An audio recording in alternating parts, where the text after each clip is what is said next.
ಕನ್ನಡಾಭಿಮಾನಿಗಳೇ ನಮಸ್ಕಾರ.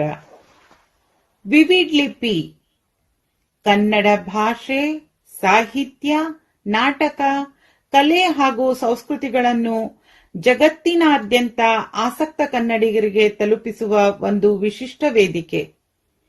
ಕನ್ನಡದ ಪುಸ್ತಕಗಳನ್ನು ಮುದ್ರಿತ ಇ ಪುಸ್ತಕ ಹಾಗೂ ಆಡಿಯೋ ಪುಸ್ತಕಗಳ ರೂಪದಲ್ಲಿ ನಿಮ್ಮ ಮನೆಯಂಗಳಕ್ಕೆ, ನಿಮ್ಮ ಅಂಗೈಗೆ ತಲುಪಿಸುವ ಒಂದು ಸುಸಜ್ಜಿತ ವ್ಯವಸ್ಥೆ. ಮನೋಹರ ಗ್ರಂಥಮಾಲಾ, ಯಾಜಿ ಪ್ರಕಾಶನ, ಬಹುರೂಪಿ ಸಾಹಿತ್ಯ ಪ್ರಕಾಶನ, ಅಕ್ಷರ ಪ್ರಕಾಶನ, ಮಣಿಪಾಲ್ ಯೂನಿವರ್ಸಲ್ ಪ್ರೆಸ್, ಗೋಮಿನಿ ಪ್ರಕಾಶನ, ವೌಷಿ ಪಬ್ಲಿಕೇಶನ್ಸ್, ಕಾನ್ಕೇವ್ ಮೀಡಿಯಾ, ಪ್ರಚೋದಯ ಪ್ರಕಾಶನ, ಮೈತ್ರಿ ಪ್ರಕಾಶನ, ಸಾಹಿತ್ಯ ಲೋಕ, ಪ್ರಿಸ್ಮ್, ಐಬಿಎಚ್ ಪ್ರಕಾಶನ, ಕಾಂತಾವರ ಕನ್ನಡ ಸಂಘ, ಅಕ್ಷಯ ಪ್ರಕಾಶನ, ಜಡಭರತ ಪ್ರಕಾಶನ, ಶರ್ವಿಲ್ ಪಬ್ಲಿಕೇಶನ್ಸ್, ಸುವಿ ಪ್ರಕಾಶನ ಇತ್ಯಾದಿಯಾಗಿ ನಾಡಿನ ಸುಪ್ರಸಿದ್ಧ ಪ್ರಕಾಶಕರ ಹಾಗೂ ಲೇಖಕರ ಪುಸ್ತಕಗಳು ಇಲ್ಲಿ ಲಭ್ಯ. ಸಮಾಹಿತ, ಸಂಪದ ಸಾಲು, ಸಂಗಾತ, ಪ್ರಾಫಿಟ್ ಪ್ಲಸ್, ಹಸಿರುವಾಸಿ, ಅಪರಂಜಿ ಮತ್ತು ಕೊರವಂಜಿಯಂತಹ ನಿಯತಕಾಲಿಕೆಗಳು ಕೂಡ ಲಭ್ಯವಿವೆ. ತಾವುಗಳು ನಮ್ಮ ಆಂಡ್ರಾಯ್ಡ್ ಹಾಗೂ ಐಒಎಸ್ ಆಪ್ ಡೌನ್ಲೋಡ್ ಮಾಡುವುದರ ಮೂಲಕ ಅಲ್ಲಿರುವ 1000ಕ್ಕೂ ಹೆಚ್ಚಿನ ಪುಸ್ತಕಗಳ ಲಾಭ ಪಡೆಯಬಹುದಾಗಿದೆ. ಆಪ್ ಡೌನ್ಲೋಡ್ ಮಾಡಲು vividlipi.com/appಗೆ ಭೇಟಿ ಕೊಡಿ. ಹೆಚ್ಚಿನ ವಿವರಗಳಿಗೆ support@vividlipi.com ಮಿಂಚಂಚೆಗೆ ಸಂಪರ್ಕಿಸಬಹುದು.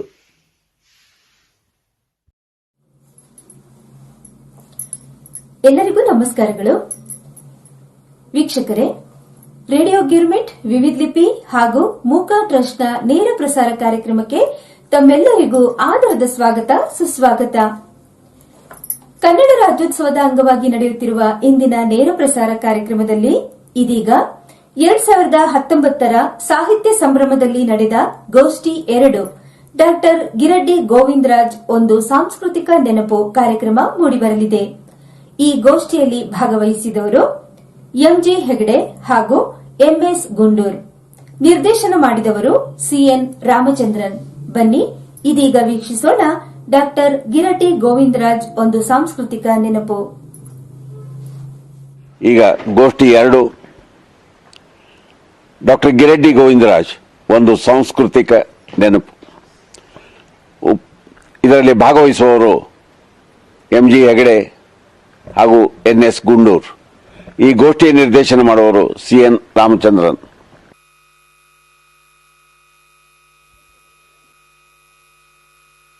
ಎಲ್ಲರಿಗೂ ನಮಸ್ಕಾರ. ಹಿರಿಯರೇ ಹಾಗೂ ಸ್ನೇಹಿತರೆ, ಇಷ್ಟು ಬೇಗ ಇಂತಹ ಒಂದು ಗೋಷ್ಠಿ ಅಂದರೆ ಗಿರಡ್ಡಿಯವರನ್ನು ನೆನೆಯುವ ಗೋಷ್ಠಿ ಆಗಬಾರ್ದಾಗಿತ್ತು ಅಥವಾ ಆಗಲೇಬೇಕಾದಂತಹ ಸಂದರ್ಭ ಬರದೇ ಇದ್ದರೆ ಚೆನ್ನಾಗಿತ್ತು. ಇಲ್ಲಿಯ ತನಕ ಸಂಭ್ರಮಗಳಲ್ಲಿ ಗಿರಡ್ಡಿಯವರೊಡನೆ ಮಾತುಕತೆ, ಗಿರಡ್ಡಿಯವರೊಡನೆ ವಾದ ವಿವಾದ, ಗಿರಡ್ಡಿಯವರನ್ನೇ ಸ್ನೇಹ ಸಲ್ಲಾಪ ಇತ್ಯಾದಿಗಳೆಲ್ಲ ಸರಿ. ಗಿರಡ್ಡಿಯವರ ನೆನಪುಗಳು ಅನ್ನುವುದು ಅರಗಿಸ್ಕೊಳ್ಳೋಕೆ ನನಗೂವೆ, ನಮಗಳಿಗೆ ಹಾಗೂ ನಿಮಗೂವೆ ಕಷ್ಟ ಸಂಗತಿ. ಈ ಸಂದರ್ಭದಲ್ಲಿ ಕನ್ನಡದ ಪ್ರಪ್ರಥಮ ಕವಿ ಲೇಖಕ ಹೇಳಿದ್ದು ನೆನಪಿಗೆ ಬರುತ್ತೆ. ಮುದ್ದಣ, ಓವೋ ಕಾಲಪುರುಷಂಗೆ ಗುಣಮಣಮಿಲ್ಲಂಗಡ. ಅವನು ಯಾವ ಸದ್ಗುಣವಾಗ್ಲಿ ದುರ್ಗುಣವಾಗ್ಲಿ ಇಲ್ಲ, ಯಂತ್ರದಾಗಿ ಈ ಕಾಲಪುರುಷ ಹೋಗ್ತಾ ಇರ್ತಾನೆ. ಮತ್ತೆ ಅವನ ಕೈಯಲ್ಲಿ ಒಂದು ಕುಡುಗೋಲು ಇರುತ್ತಂತೆ, ಯಾವುದನ್ನು ಎಷ್ಟು ಕತ್ತರಿಸಬೇಕು ಯಾವಾಗ ಎಲ್ಲ ಮಾಡ್ಕೊಂಡು ಹೋಗ್ತಾ ಇರ್ತಾನೆ. ಓವೋ ಕಾಲಪುರುಷಂಗೆ ಗುಣಮಣ ಮಿಲ್ಲಂಗಡ, ಜಡಂಗಡ ಅಂತಂದ್ರೆ ಮನಸ್ಸೇ ಇಲ್ಲ ಅವನಿಗೆ. ಸೊ ಅವನ್ನ ನಾವು ಏನು ಕೇಳ್ಕೊಂಡ್ರೂ ಪ್ರಯೋಜನವಿಲ್ಲ. ಆದ್ರಿಂದ ಇಷ್ಟು ಮಾತ್ರ ಹೇಳಬಹುದು, ಗಿರಡ್ಡಿಯವರು ನಮ್ಮೊಡನೆ ಇಲ್ಲದೆ ಹೋದರೂ ಕೂಡ ಅವರ ನೆನಪುಗಳು ನಮ್ಮೆಲ್ಲರ ಮನಸ್ಸಿನಲ್ಲಿಯೂ ಸಾಕಷ್ಟಿವೆ ಮತ್ತು ಗಾಢವಾಗಿವೆ. ಅವುಗಳನ್ನು ಪರಸ್ಪರ ಹಂಚಿಕೊಳ್ಳುವ ಮೂಲಕ ಮತ್ತೆ ನಾವು ಗಿರಡ್ಡಿಯವರಂತಹ ಒಂದು ಧೀಮಂತ ವ್ಯಕ್ತಿತ್ವವನ್ನು ಸ್ಮರಿಸಿಕೊಂಡ ಹಾಗಾಗುತ್ತೆ. ಹಾಗೆಯೇ ಅವರು ಪ್ರಾರಂಭಿಸಿದಂತಹ ಅನೇಕ ಕೆಲಸ ಕಾರ್ಯಗಳನ್ನು ನಾವು ಮುಂದುವರಿಸಿಕೊಂಡು ಹೋದಾಗುತ್ತೆ ಅನ್ನೋದಕ್ಕಾಗಿ ಈ ನೆನಪು.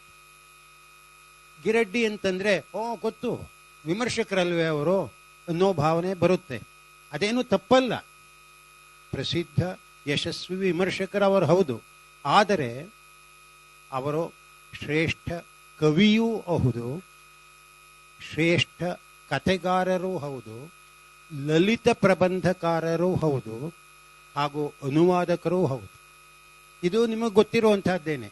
ಈ ಗೋಷ್ಠಿಯಲ್ಲಿ ಸರಿಸುಮಾರು ಇಲ್ಲವೇ ಇಲ್ಲ ಅನ್ನುವಷ್ಟು ಅವರ ವಾಂಗ್ಮಯದ ಬಗ್ಗೆ, ವೈವಿಧ್ಯಪೂರ್ಣ ವಾಂಗ್ಮಯದ ಬಗ್ಗೆ ಯಾವ ಒಂದು ಚರ್ಚೆಯಾಗಲಿ ಅಥವಾ ಮಾತುಕತೆಯಾಗಲಿ ಇರುವುದಿಲ್ಲ. ಯಾಕೆಂದ್ರೆ ಇದು ನೆನಪುಗಳ ಗೋಷ್ಠಿ. ಆದ್ದರಿಂದ ಮೊದಲಿಗೆ ಗಿರಡ್ಡಿಯವರು ಸಾಹಿತಿಯಾಗಿದ್ದುದೇ ಅಲ್ಲದೆ ಸಂಭ್ರಮದಂತಹ ಕಾರ್ಯಕ್ರಮಗಳ ಆಯೋಜಕರಾಗಿದ್ದುದೇ ಅಲ್ಲದೆ ಶ್ರೇಷ್ಠ ಶಿಕ್ಷಕರೂ ಆಗಿದ್ದರು. ಅವರ ನೂರಾರು ವಿದ್ಯಾರ್ಥಿಗಳು ಈಗಲೂ ಅವರ ಒಂದು ಬದ್ಧತೆ, ಶಿಸ್ತು ಮತ್ತು ವಿದ್ವತ್ತು ಇವುಗಳನ್ನು ನೆನೆಸ್ಕೊಳ್ತಾರೆ. ಅಂತಹ ವಿದ್ಯಾರ್ಥಿಗಳಲ್ಲಿ ಒಬ್ಬರು ಡಾಕ್ಟರ್ NS ಗುಂಡೂರ್ ಅವರು. ಇವರು ತುಮಕೂರು ವಿಶ್ವವಿದ್ಯಾನಿಲಯದಲ್ಲಿ ಇಂಗ್ಲಿಷ್ ಆಗಿದ್ದಾರೆ ಮತ್ತು ಇವರು ಗಿರಡ್ಡಿಯವರ ನೇರವಾದ ವಿದ್ಯಾರ್ಥಿ ಕೂಡ. ಆದ್ದರಿಂದ ಗಿರಡ್ಡಿ ಮತ್ತು ವಿದ್ಯಾರ್ಥಿಯಾಗಿ ನಾನು ಅನ್ನುವ ನೆಲೆಯಲ್ಲಿ ಇವರು ತಮ್ಮ ಅನುಭವಗಳನ್ನು ಹಂಚಿಕೊಳ್ತಾರೆ. ಅನಂತರ ಗಿರಡ್ಡಿಯವರಿಗಿಂತ ವಯಸ್ಸಿನಲ್ಲಿ ತರುಣರಾಗಿದ್ದರೂ ಕೂಡ ಸಾಕಷ್ಟು ಅವರ ವಾಂಗ್ಮಯವನ್ನ, ಇತರರ ವಾಂಗ್ಮಯವನ್ನ ಓದಿಕೊಂಡಿರುವ ಡಾಕ್ಟರ್ MG ಹೆಗ್ಡೆ ಸರಿಸುಮಾರು ಗಿರಡ್ಡಿಯವರ ಇಡೀ ವಾಂಗ್ಮಯವನ್ನ ಓದಿ ಮನನ ಮಾಡಿಕೊಂಡಿರುವ ಕೆಲವೇ ಜನರಲ್ಲಿ ಇವರೊಬ್ಬರು ಅಂತ ಅನ್ನಿಸಬಹುದು. ಇವರು ಹೆಚ್ಚಾಗಿ ಓದುಗರು ಗಮನಿಸದೇ ಇರತಕ್ಕಂತಹ ಅವರ ವಿಮರ್ಶೆಯಲ್ಲಿ ಮತ್ತು ಸೃಜನಾತ್ಮಕ ಸಾಹಿತ್ಯದಲ್ಲಿ ಇದ್ದಂತಹ ಕೆಲವು ಮುಖ್ಯಾಂಶಗಳು ಹೇಗೆ ತಮ್ಮನ್ನ ತಟ್ಟಿದ್ವು, ತಾವು ಅವುಗಳನ್ನು ಹೇಗೆ ಗ್ರಹಿಸಿದವು ಅನ್ನುವುದರ ಬಗ್ಗೆ ಮಾತಾಡ್ತಾ ಹೋಗ್ತಾರೆ. ಕೊನೆಗೆ ನಾನು ಅವರ ಇಡೀ ವಾಂಗ್ಮಯದ ಬಗ್ಗೆ ಒಂದೆರಡು ಮಾತುಗಳನ್ನು ಹೇಳಿ ಅನಂತರ ಸುಮಾರು 30 ವರ್ಷಗಳ ಕಾಲ ನನಗೆ ಗಿರಡ್ಡಿಯವರೊಡನೆ ಒಡನಾಟವಿತ್ತು. ಆ ಒಡನಾಟದಲ್ಲಿ ಅನೇಕ ನೆನಪಿನಲ್ಲಿ ಉಳಿಯುವಂತಹ ಪ್ರಸಂಗಗಳು ಇದ್ದುವು. ಆ ಪ್ರಸಂಗಗಳನ್ನು ನಿಮ್ಮೊಡನೆ ಹಂಚಿಕೊಳ್ತೇನೆ. ಇದು ನಿಮಗೆ ಉಚಿತ ಅಂತ ಅನಿಸುತ್ತೆ ಅಂತ ನಾನು ಅಂದ್ಕೊಳ್ತೀನಿ. ಸೊ ಮೊದಲಿಗೆ ಡಾಕ್ಟರ್ NS ಗುಂಡೂರ್. ಎಲ್ರಿಗೂ ನಮಸ್ಕಾರ. ನಾನು ಗಿರಡ್ಡಿಯವರ ಲಾಸ್ಟ್ ಬ್ಯಾಚ್ ಸ್ಟೂಡೆಂಟ್. ಅಂದರೆ 1999ರಲ್ಲಿ ಅವರು ರಿಟೈರ್ ಆದರು. ನಾನು 1999ರಲ್ಲಿ ನಾನು MA ಮುಗಿಸಿದೆ ಮತ್ತು ಗಿರಡ್ಡಿಯವರ ಎಲ್ಲ ವಿದ್ಯಾರ್ಥಿಗಳ ಪ್ರತಿನಿಧಿಯಾಗಿ ನಾನು ಕೆಲವು 4 ಮಾತುಗಳನ್ನು ಹಂಚಿಕೊಳ್ಳಿಕ್ಕೆ ನಾನು ಇಷ್ಟಪಡ್ತೀನಿ. ನಾನು ಫಸ್ಟ್ ಧಾರವಾಡಕ್ಕೆ ಬಂದಿದ್ದೆ 1997. ಅಲ್ಲಿವರೆಗೂ ಧಾರವಾಡದ ಬಗ್ಗೆ ಕತೆ ಕೇಳಿದ್ವಿ ಅಥವಾ ಧಾರವಾಡನ ನೋಡಿರ್ಲಿಲ್ಲ. ಅದಕ್ಕಿಂತ ಬರೋಕ್ಕಿಂತ ಮೊದಲು ಸಂಕ್ರಮಣದ ಬಗ್ಗೆ ಕೇಳಿದ್ವಿ.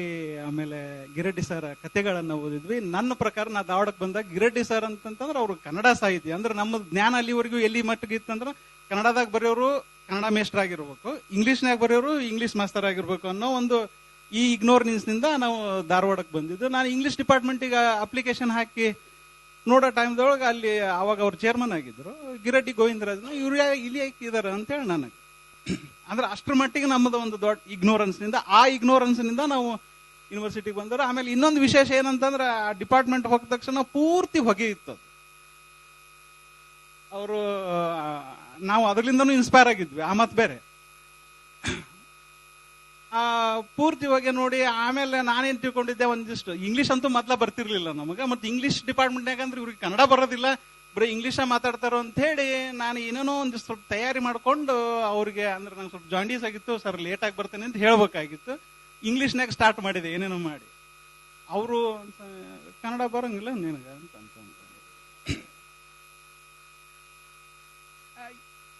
ಅಂದ್ರೆ ನಂಗೆ ಏನ್ ಹೇಳ್ಬೇಕಾಗಿತ್ತು ನಿಮಗೆ ಇಲ್ಲ ಅಂತಂತಂದ್ರೆ, ನನ್ನಂತ ಎಷ್ಟೋ ವಿದ್ಯಾರ್ಥಿಗಳು ಈ ಇಗ್ನೋರೆನ್ಸ್ ನಿಂದನೇ ಇಂಗ್ಲಿಷ್ ಡಿಪಾರ್ಟ್ಮೆಂಟಿಗೆ ಬಂದ್ರು. ಬಟ್ ಇವತ್ತು ಗಿರಡ್ಡಿ ಸರ್ ನಮ್ಗೇನ್ ಮಾಡಿದ್ದಾರೆ ಅಂತಂದ್ರೆ, ಆ ಇಗ್ನೋರೆನ್ಸ್ ನಿಂದ ಇಂಥ ವೇದಿಕೆಗೆ ನಮ್ಮನ್ನು ತಗೊಂಬಂದಿದಾರಲ್ಲ, ಅದೆಲ್ಲವೂ ಗಿರಡ್ಡಿ ಸರ್ಗೆ. ಗಿರಡ್ಡಿ ಸರ್ ಅಂತ ಇನ್ನೂ ಕೆಲವು ಸರ್ ನನ್ನಲ್ಲಿದ್ದಾರೆ. ಗಿರಡ್ಡಿ ಸರ್ನ ನೆನೆಸೋದಂತಂದ್ರೆ ಅಂತ ಟೀಚರ್ ಅನ್ನ ನೆನೆಸೋದು ಅಂತ ತಿಳ್ಕೊಂಡು ನನ್ನ ಮುಂದಿನ ಮಾತನ್ನ ನಾನು ಹೊರಿಸಿ. ಅಂದ್ರೆ ನಾವು ನೆನಪು ಅಂತ ಹೇಳ್ತೇವೆ. ನೆನಪು ಅಂದ್ರೆ ಏನು? ನಾವು ದಿನಂಪ್ರತಿ ಇದನ್ನು ಮರಿಬೇಡ, ನೆನಪಿಟ್ಕೋ ಅಂತ ಹೇಳ್ತೇವೆ. ಯಾವುದನ್ನ ನೆನಪಿಟ್ಕೋ ಅಂತ ಹೇಳ್ತೇವೆ ಅಂತಂದ್ರೆ ಅದು ಉಪಯೋಗ ಇದೆ ಅಂತ ಅದಕ್ಕೆ ನೆನಪಿಟ್ಕೋ. ಸುಮ್ಮನೆ ಸಿಂಪಲ್ ಆಗಿ ಗಿರಡ್ಡಿ ಸರ್ ನಮ್ಮ ಟೀಚರು ಅವ್ರಿಗೊಂದು ಸೌಜನ್ಯದಿಂದ ಇದು ಮಾಡಬೇಕು ಅಂತಲ್ಲ. ಹಂಗಾರೆ ಗಿರಡ್ಡಿ ಸರ್ ಅನ್ನ ನೆನೆಸೋದು ಅಂತಂತಂದ್ರೆ ಏನೋ ಉಪಯುಕ್ತವಾದದ್ದನ್ನ ನಾವು ನೆನೆಸೋದು ಅಂತ ಒಂದರ್ಥ. ಇನ್ನೊಂದು ಅಂತಂದ್ರೆ ನೆನಪು ಅನ್ನೋದಕ್ಕೆ ಒಂದು ಕಾಲದ ಆಯಾಮ ಐತಿ.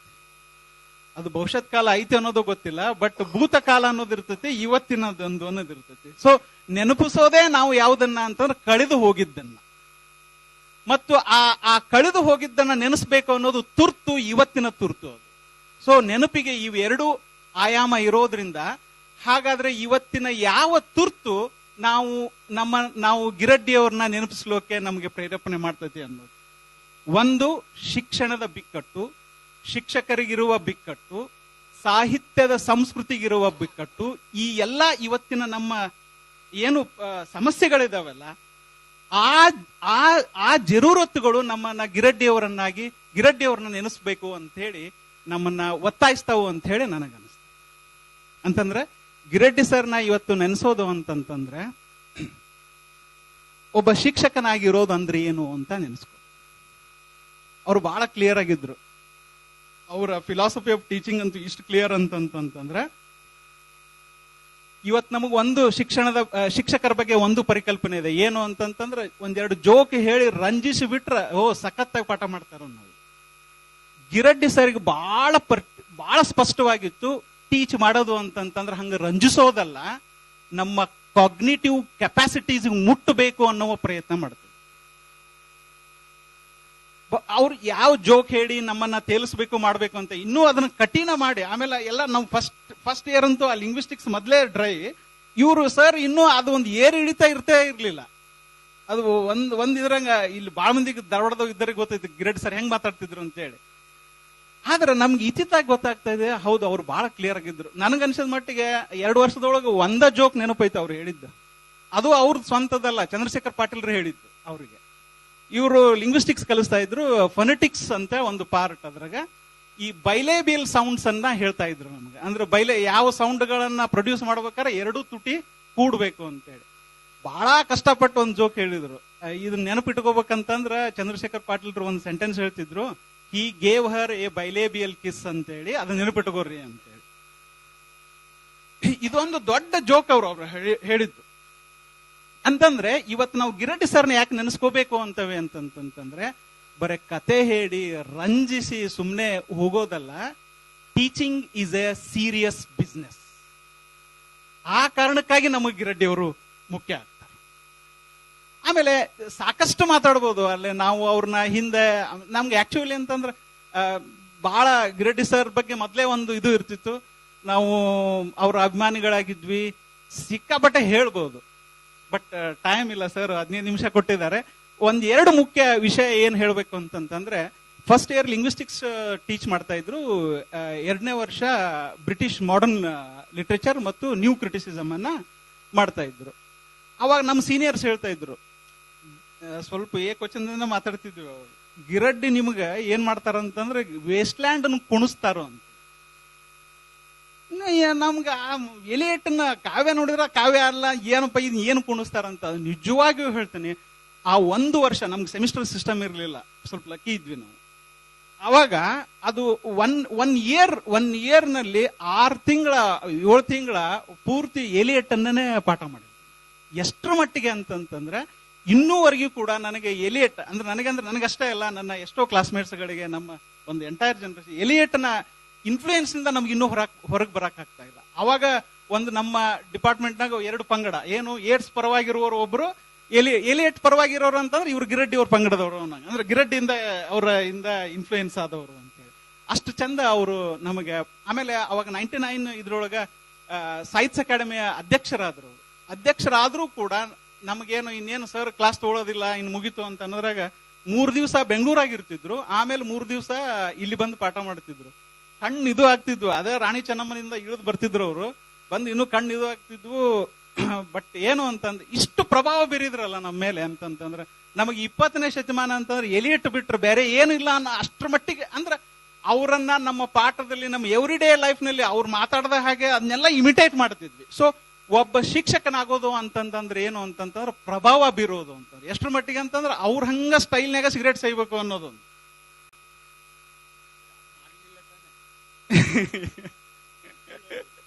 ಇಲ್ಲ ಸರ್. ಆಮೇಲೆ ಇನ್ನೊಂದು ನನಗೆ ಮುಖ್ಯವಾಗಿ ಕಾಣಿಸೋದು ಅಂತಂತಂದ್ರೆ, ಗಿರಡ್ಡಿ ಸರ್ನ ಯಾಕೆ ನೆನೆಸ್ಬೇಕು ಅಂತಂತಂದ್ರೆ ಬರೀ ಟೀಚ್ ಮಾಡಿ ಮನೆಗೆ ಹೋಗೋದಲ್ಲ. ಎಸ್ಪೆಷಲಿ ಸಾಹಿತ್ಯದ ಟೀಚರ್ ಆದಾಗ ನಮಗೊಂದು ಎಡಿಷನಲ್ ಕೆಲಸ ಇರ್ತದೆ, ಏನು ಅಂತಂತಂದ್ರೆ ಬರಿಬೇಕು. ಬಹುಶಃ ನಾವು ಆ ಟೈಮ್ದಾಗ ಇಂಗ್ಲಿಷ್ ಡಿಪಾರ್ಟ್ಮೆಂಟಿಗೆ ಹೋಗದೆ ಇದ್ರೆ ಇವತ್ತೇನು ಸ್ವಲ್ಪ ಏನು ಕೆಟ್ಟದಾಗ್ಲಿ ಒಳ್ಳೇದಾಗ್ಲಿ ನಾವು ಬರಿತಾ ಇದ್ವಿ, ಏನು ಬರಿತಾ ಇರ್ಲಿಲ್ಲ. ಅಕಸ್ಮಾತ್ ಅವರ ಟೈಮ್ ನಲ್ಲಿ ನಾವು ಇಂಗ್ಲಿಷ್ ಡಿಪಾರ್ಟ್ಮೆಂಟ್ ಅಂತಂದ್ರೆ ಅವ್ರ ಬಗ್ಗೆ ಅವರು ಏನು ಅಂತಂದ್ರೆ ಒಬ್ಬ ಟೀಚರ್, ಇಂಗ್ಲಿಷ್ ಟೀಚರ್ ಆಗೋದು ಅಂತಂದ್ರೆ ಕನ್ನಡದಲ್ಲಿ ಬರೆಯೋದು, ಅದ್ರ ಬಗ್ಗೆ ಅಂತೂ ಬಹಳ ಕ್ಲಿಯರ್ ಆಗಿರ್ತದೆ. ಒಂದ್ಸಲ ಅವ್ರ ಮನಿ ಮುಂದೆ ನಾವು ಮಾತಾಡೋ ಹೊತ್ನಾಗ ನಂದು ಒಂದು ಯಾವ್ದೋ ಪ್ರಾಜೆಕ್ಟ್ ಬಗ್ಗೆ ಮಾತಾಡ್ತಾ ಇದ್ದೆ, ಅವಾಗ ಹೇಳ್ತಿದ್ರು, ನೋಡಪ್ಪ ಅದೆಲ್ಲ ಗೊತ್ತಿಲ್ಲ, ಅದು ಇಂಗ್ಲಿಷರ್ ಇರ್ಲಿ ಏನಿರಲಿ ಅದೆಲ್ಲವೂ ಕನ್ನಡಕ್ಕೆ ಆಗ್ಬೇಕು ಅಂತ ಹೇಳ್ತಿದ್ರು. ಕನ್ನಡದ ಬಗ್ಗೆ ಅದಕ್ಕಾಗಿ ನಮ್ಮಂತವ್ರು ಕೂಡ ನಾವು ಯಾವಾಗ ಕನ್ನಡಕ್ಕೆ ಬರೆಯಕ್ಕೆ ಶುರು ಮಾಡಿದ್ವಿ ಅಂತಂತಂದ್ರೆ, ನನ್ನ ಫಸ್ಟ್ ಬರವಣಿಗೆ ಅವರ ಅಭಿನಂದನೆ ಗ್ರಂಥ ತಲಸ್ಪರ್ಸಿಗೆ ಲಾಸ್ಟ್ ಆರ್ಟಿಕಲ್ ನಂದು ಅವ್ರು ಹೇಳಿ ಬರ್ಸಿದ್ರು. ಸೊ ಹಾಗಾದ್ರೆ ಗಿರಡ್ಡಿ ಅವ್ರನ್ನ ನೆನೆಸೋದು ಅಂತಂತಂದ್ರೆ ಬರೀ ಕೇವಲ ಶಿಕ್ಷಕರಾಗೋದಲ್ಲ, ನಾವು ಬರಹಗಾರ ಆಗೋದು.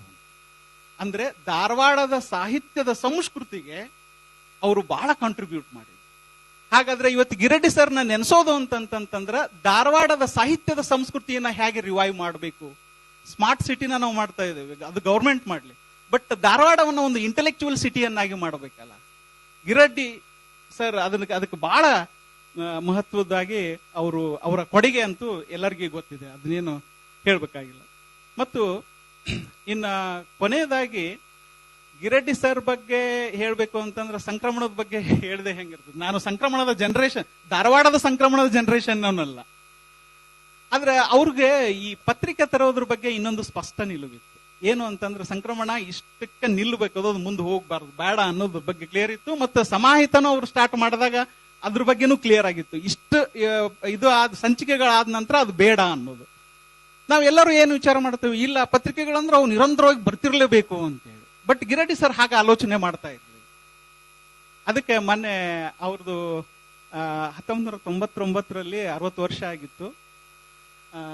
ಅಭಿನಂದನೆ ಅವ್ರದ್ದು. ಹೆಗ್ಡೆ ಸರ್ ಮಾತಾಡಿದ್ರು, ಅವರ ಕಥೆಗಳ ಬಗ್ಗೆ ಮಾತಾಡಿದ್ರು, ಮತ್ತು ಪಟ್ಟಣ ಶೆಟ್ಟಿ ಸರ್ ಮಾತಾಡಿದ್ರು. ಸರ್ ಇವರು ಚಂಪಾ ಅವರು ಕಡೆಗೆ ಒಂದು 4 ಲೈನ್ ಅನ್ನ ಹೇಳಿದ್ರು. ಅದನ್ನ ಅದು ಗಿರಡ್ಡಿ ಸರ್ ಇವತ್ತಿನ ಸಂದರ್ಭದೊಳಗ ಅದು ಮುಖ್ಯ ಅಂತ ಅನ್ನಿಸ್ತತಿ. ಮತ್ತು ಆ ಸಣ್ಣ ಕಾವ್ಯ ಅದು ಅವರು ಚಂದ್ರಶೇಖರ್ ಪಾಟೀಲ್ ರವ್ರು ಹೇಳಿದ್ದು ಬಹಳ ಮುಖ್ಯವಾಗಿ ಏನು ಅಂತಂತಂದ್ರ, ಅದನ್ನ ಅವ್ರು ಹೇಳಿದ ತಕ್ಷಣ ಹೊರಗಡೆ ಕುರ್ತ್ಕೊಟ್ಟಿ ಸರ್ ಅವ ಜೆನ್ಯೂನ್ ಪೋಯೆಟ್ ಅಂತ ಅಂದಿದ್ರು. ಯಾಕೆ ಈ ಮಾತು ಹೇಳ್ತಾನೆ ಅಂತಂತಂದ್ರೆ, ಗಿರಡ್ಡಿ ಸರ್ ಅನ್ನ ನೆನೆಸೋದು ಅಂತಂತಂದ್ರೆ ಧಾರವಾಡಕ್ಕಿರುವ ಒಂದು ಕ್ರಿಟಿಕಲ್ ಟ್ರೆಡಿಷನ್ ಇದೆ. ಅಂದ್ರೆ ಕುರ್ತಕೋಟಿ ಸರ್ನು ನಾವು ನೆನೆಸ್ಬೇಕು, ಕೆ ರಾಘವೇಂದ್ರ ರಾವ್ ಅವ್ರನ್ನು ನೆನೆಸ್ಬೇಕು. ಅಂದ್ರೆ ಈ ಕ್ರಿಟಿಕಲ್ ಟ್ರೆಡಿಷನ್ ಅನ್ನ ನೆನಪು ಮಾಡ್ಕೊಳ್ಳೋದು ಅಂತ. ಮತ್ತೆ ಆಮೂರ್ ಸರ್ಗೂ ಗಿರಡ್ಡಿ ಸರ್ಗೂ ಒಂದು ಬಹಳ ಒಂದು ಒಡನಾಟ, ಬಹಳ ನಾನು ಕಣ್ಣಾರೆ ಅಲ್ಲಿ ಕಂಡಿದ್ದೇನೆ. ಅವಾಗ ಹೇಳ್ತಿದ್ರು ಆಮೂರ್ ಸರ್ ಏನು ಅಂತಂದ್ರೆ, ನಿಮ್ ಸರ್ ಬಹಳ ಮೆಟಿಕ್ಯುಲಸ್ ಅಪ್ಪ ಅಂತೇಳಿ. ಅಂದ್ರೆ ಗಿರಡ್ಡಿ ಅವ್ರನ್ನ ನೆನೆಸೋದು ಅಂತಂತಂದ್ರ ನಮ್ಮ ಕೆಲಸಕ್ಕೆ ಈ ಮೆಟಿಕ್ಯುಲಸ್ ನೇಚರ್ ಅನ್ನ ಹೆಂಗ್ ತರಬೇಕು ಅನ್ನೋದು. ಅವರು ಕುರ್ತಕೋಟಿ ಸರ್ ವಾಲ್ಯೂಮ್ ನ ಎಡಿಟ್ ಮಾಡಿದ್ ನೋಡಿದ್ರೆ ಅವ್ರು ನನಗೆ ಹೇಳ್ತಿದ್ರು ಅವಾಗ, ಅವ್ರಿಗೆ ಯಾವಾಗ್ಲೂ ವೆಸ್ಟರ್ನ್ ಸ್ಕಾಲರ್ಶಿಪ್ಪಿನ ಒಂದು ನಿಖರತೆ ಅದನ್ನ ಬಹಳ ನೆನೆಸ್ಕೊಂತಿದ್ರು. ನಾರ್ಟನ್ ಎಂಥಾಲಜಿನ ಯಾವ ರೀತಿ ಅವರು ಎಡಿಟ್ ಮಾಡಿದಾರಲ್ಲ, ಆ ಆಂಬಿಷನ್ಸ್ ನಿಂದ ಇದನ್ನ ಕುರ್ತುಕೊಟ್ಟಿ ಅವರ ವಾಲ್ಯೂಮ್ ಅನ್ನ ಇದು ಮಾಡಬೇಕು ಅಂತ ಹೇಳಿ ಅವ್ರು ಹೋಗಿದ್ದು. ಸೊ ಹಾಗಾದ್ರೆ ಗಿರೆಡ್ಡಿ ಸರ್ನ ಇವತ್ತು ನಾವು ನೆನೆಸ್ಬೇಕು ಅಂತಂತಂದ್ರ ಅವರ ಆ ಮೆಟಿಕ್ಯುಲಸ್ ನೇಚರ್ ಅನ್ನ ನೆನೆಸೋದು ಅಂತ. ಸೊ ಚಂದ್ರಶೇಖರ್ ಪಾಟೀಲ್ರು ಅವರ ಕವಿತೆ ನಾವು ಒಂದೇ ಮರದಿಂದ ಹಾರಿ ಹೋದ ಹಕ್ಕಿಗಳು, ಮರಳಬೇಕೆಂದರೆ ಮರವೇ ಇಲ್ಲ, ಮತ್ತೊಂದು ಮರ ಬೆಳೆಸೋಣವೆಂದರೆ ಅದು ಬೆಳೆಯುವಷ್ಟರಲ್ಲಿ ನಾವೇ ಇರುವುದಿಲ್ಲ. ನಮಸ್ಕಾರ.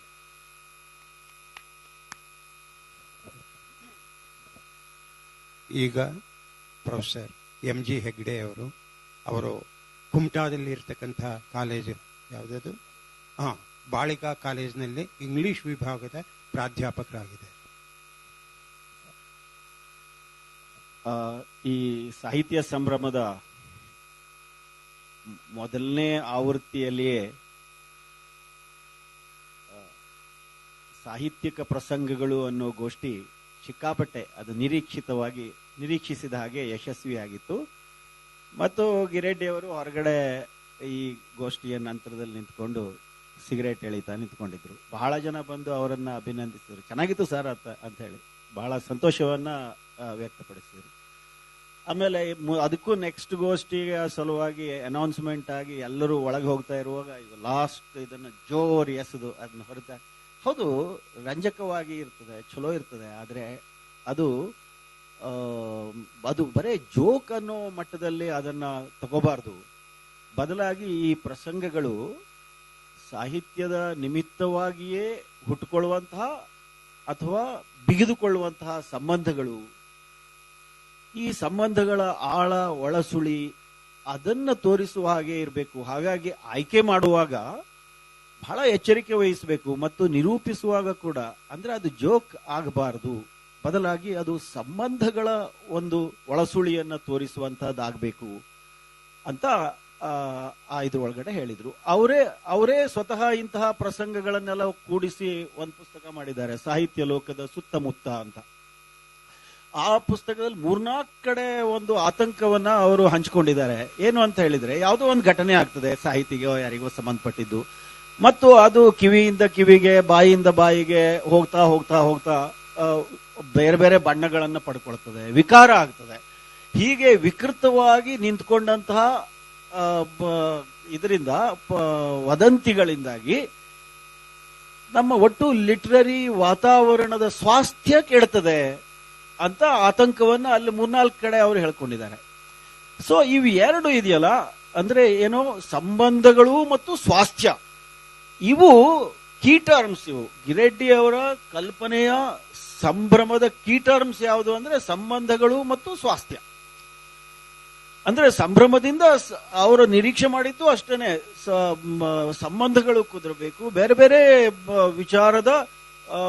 ವಿಚಾರಶೀಲ ಪ್ರಣಾಳಿಕೆಗಳ ಬೇರೆ ಬೇರೆ ದೃಷ್ಟಿಕೋನಗಳು, ಸೈದ್ಧಾಂತಿಕ ನಿಲುವುಗಳನ್ನು ಇಟ್ಕೊಂಡವರು ಒಂದ್ ಕಡೆ ಬಂದ್ಕೊಂಡು ಚರ್ಚಿಸಬೇಕು. ಅದರಿಂದ ವಾತಾವರಣದ ಸ್ವಾಸ್ಥ್ಯ ಉಳಿತದೆ ಅಂತ ಅವರು ಅಂದ್ಕೊಂಡಿದ್ರು.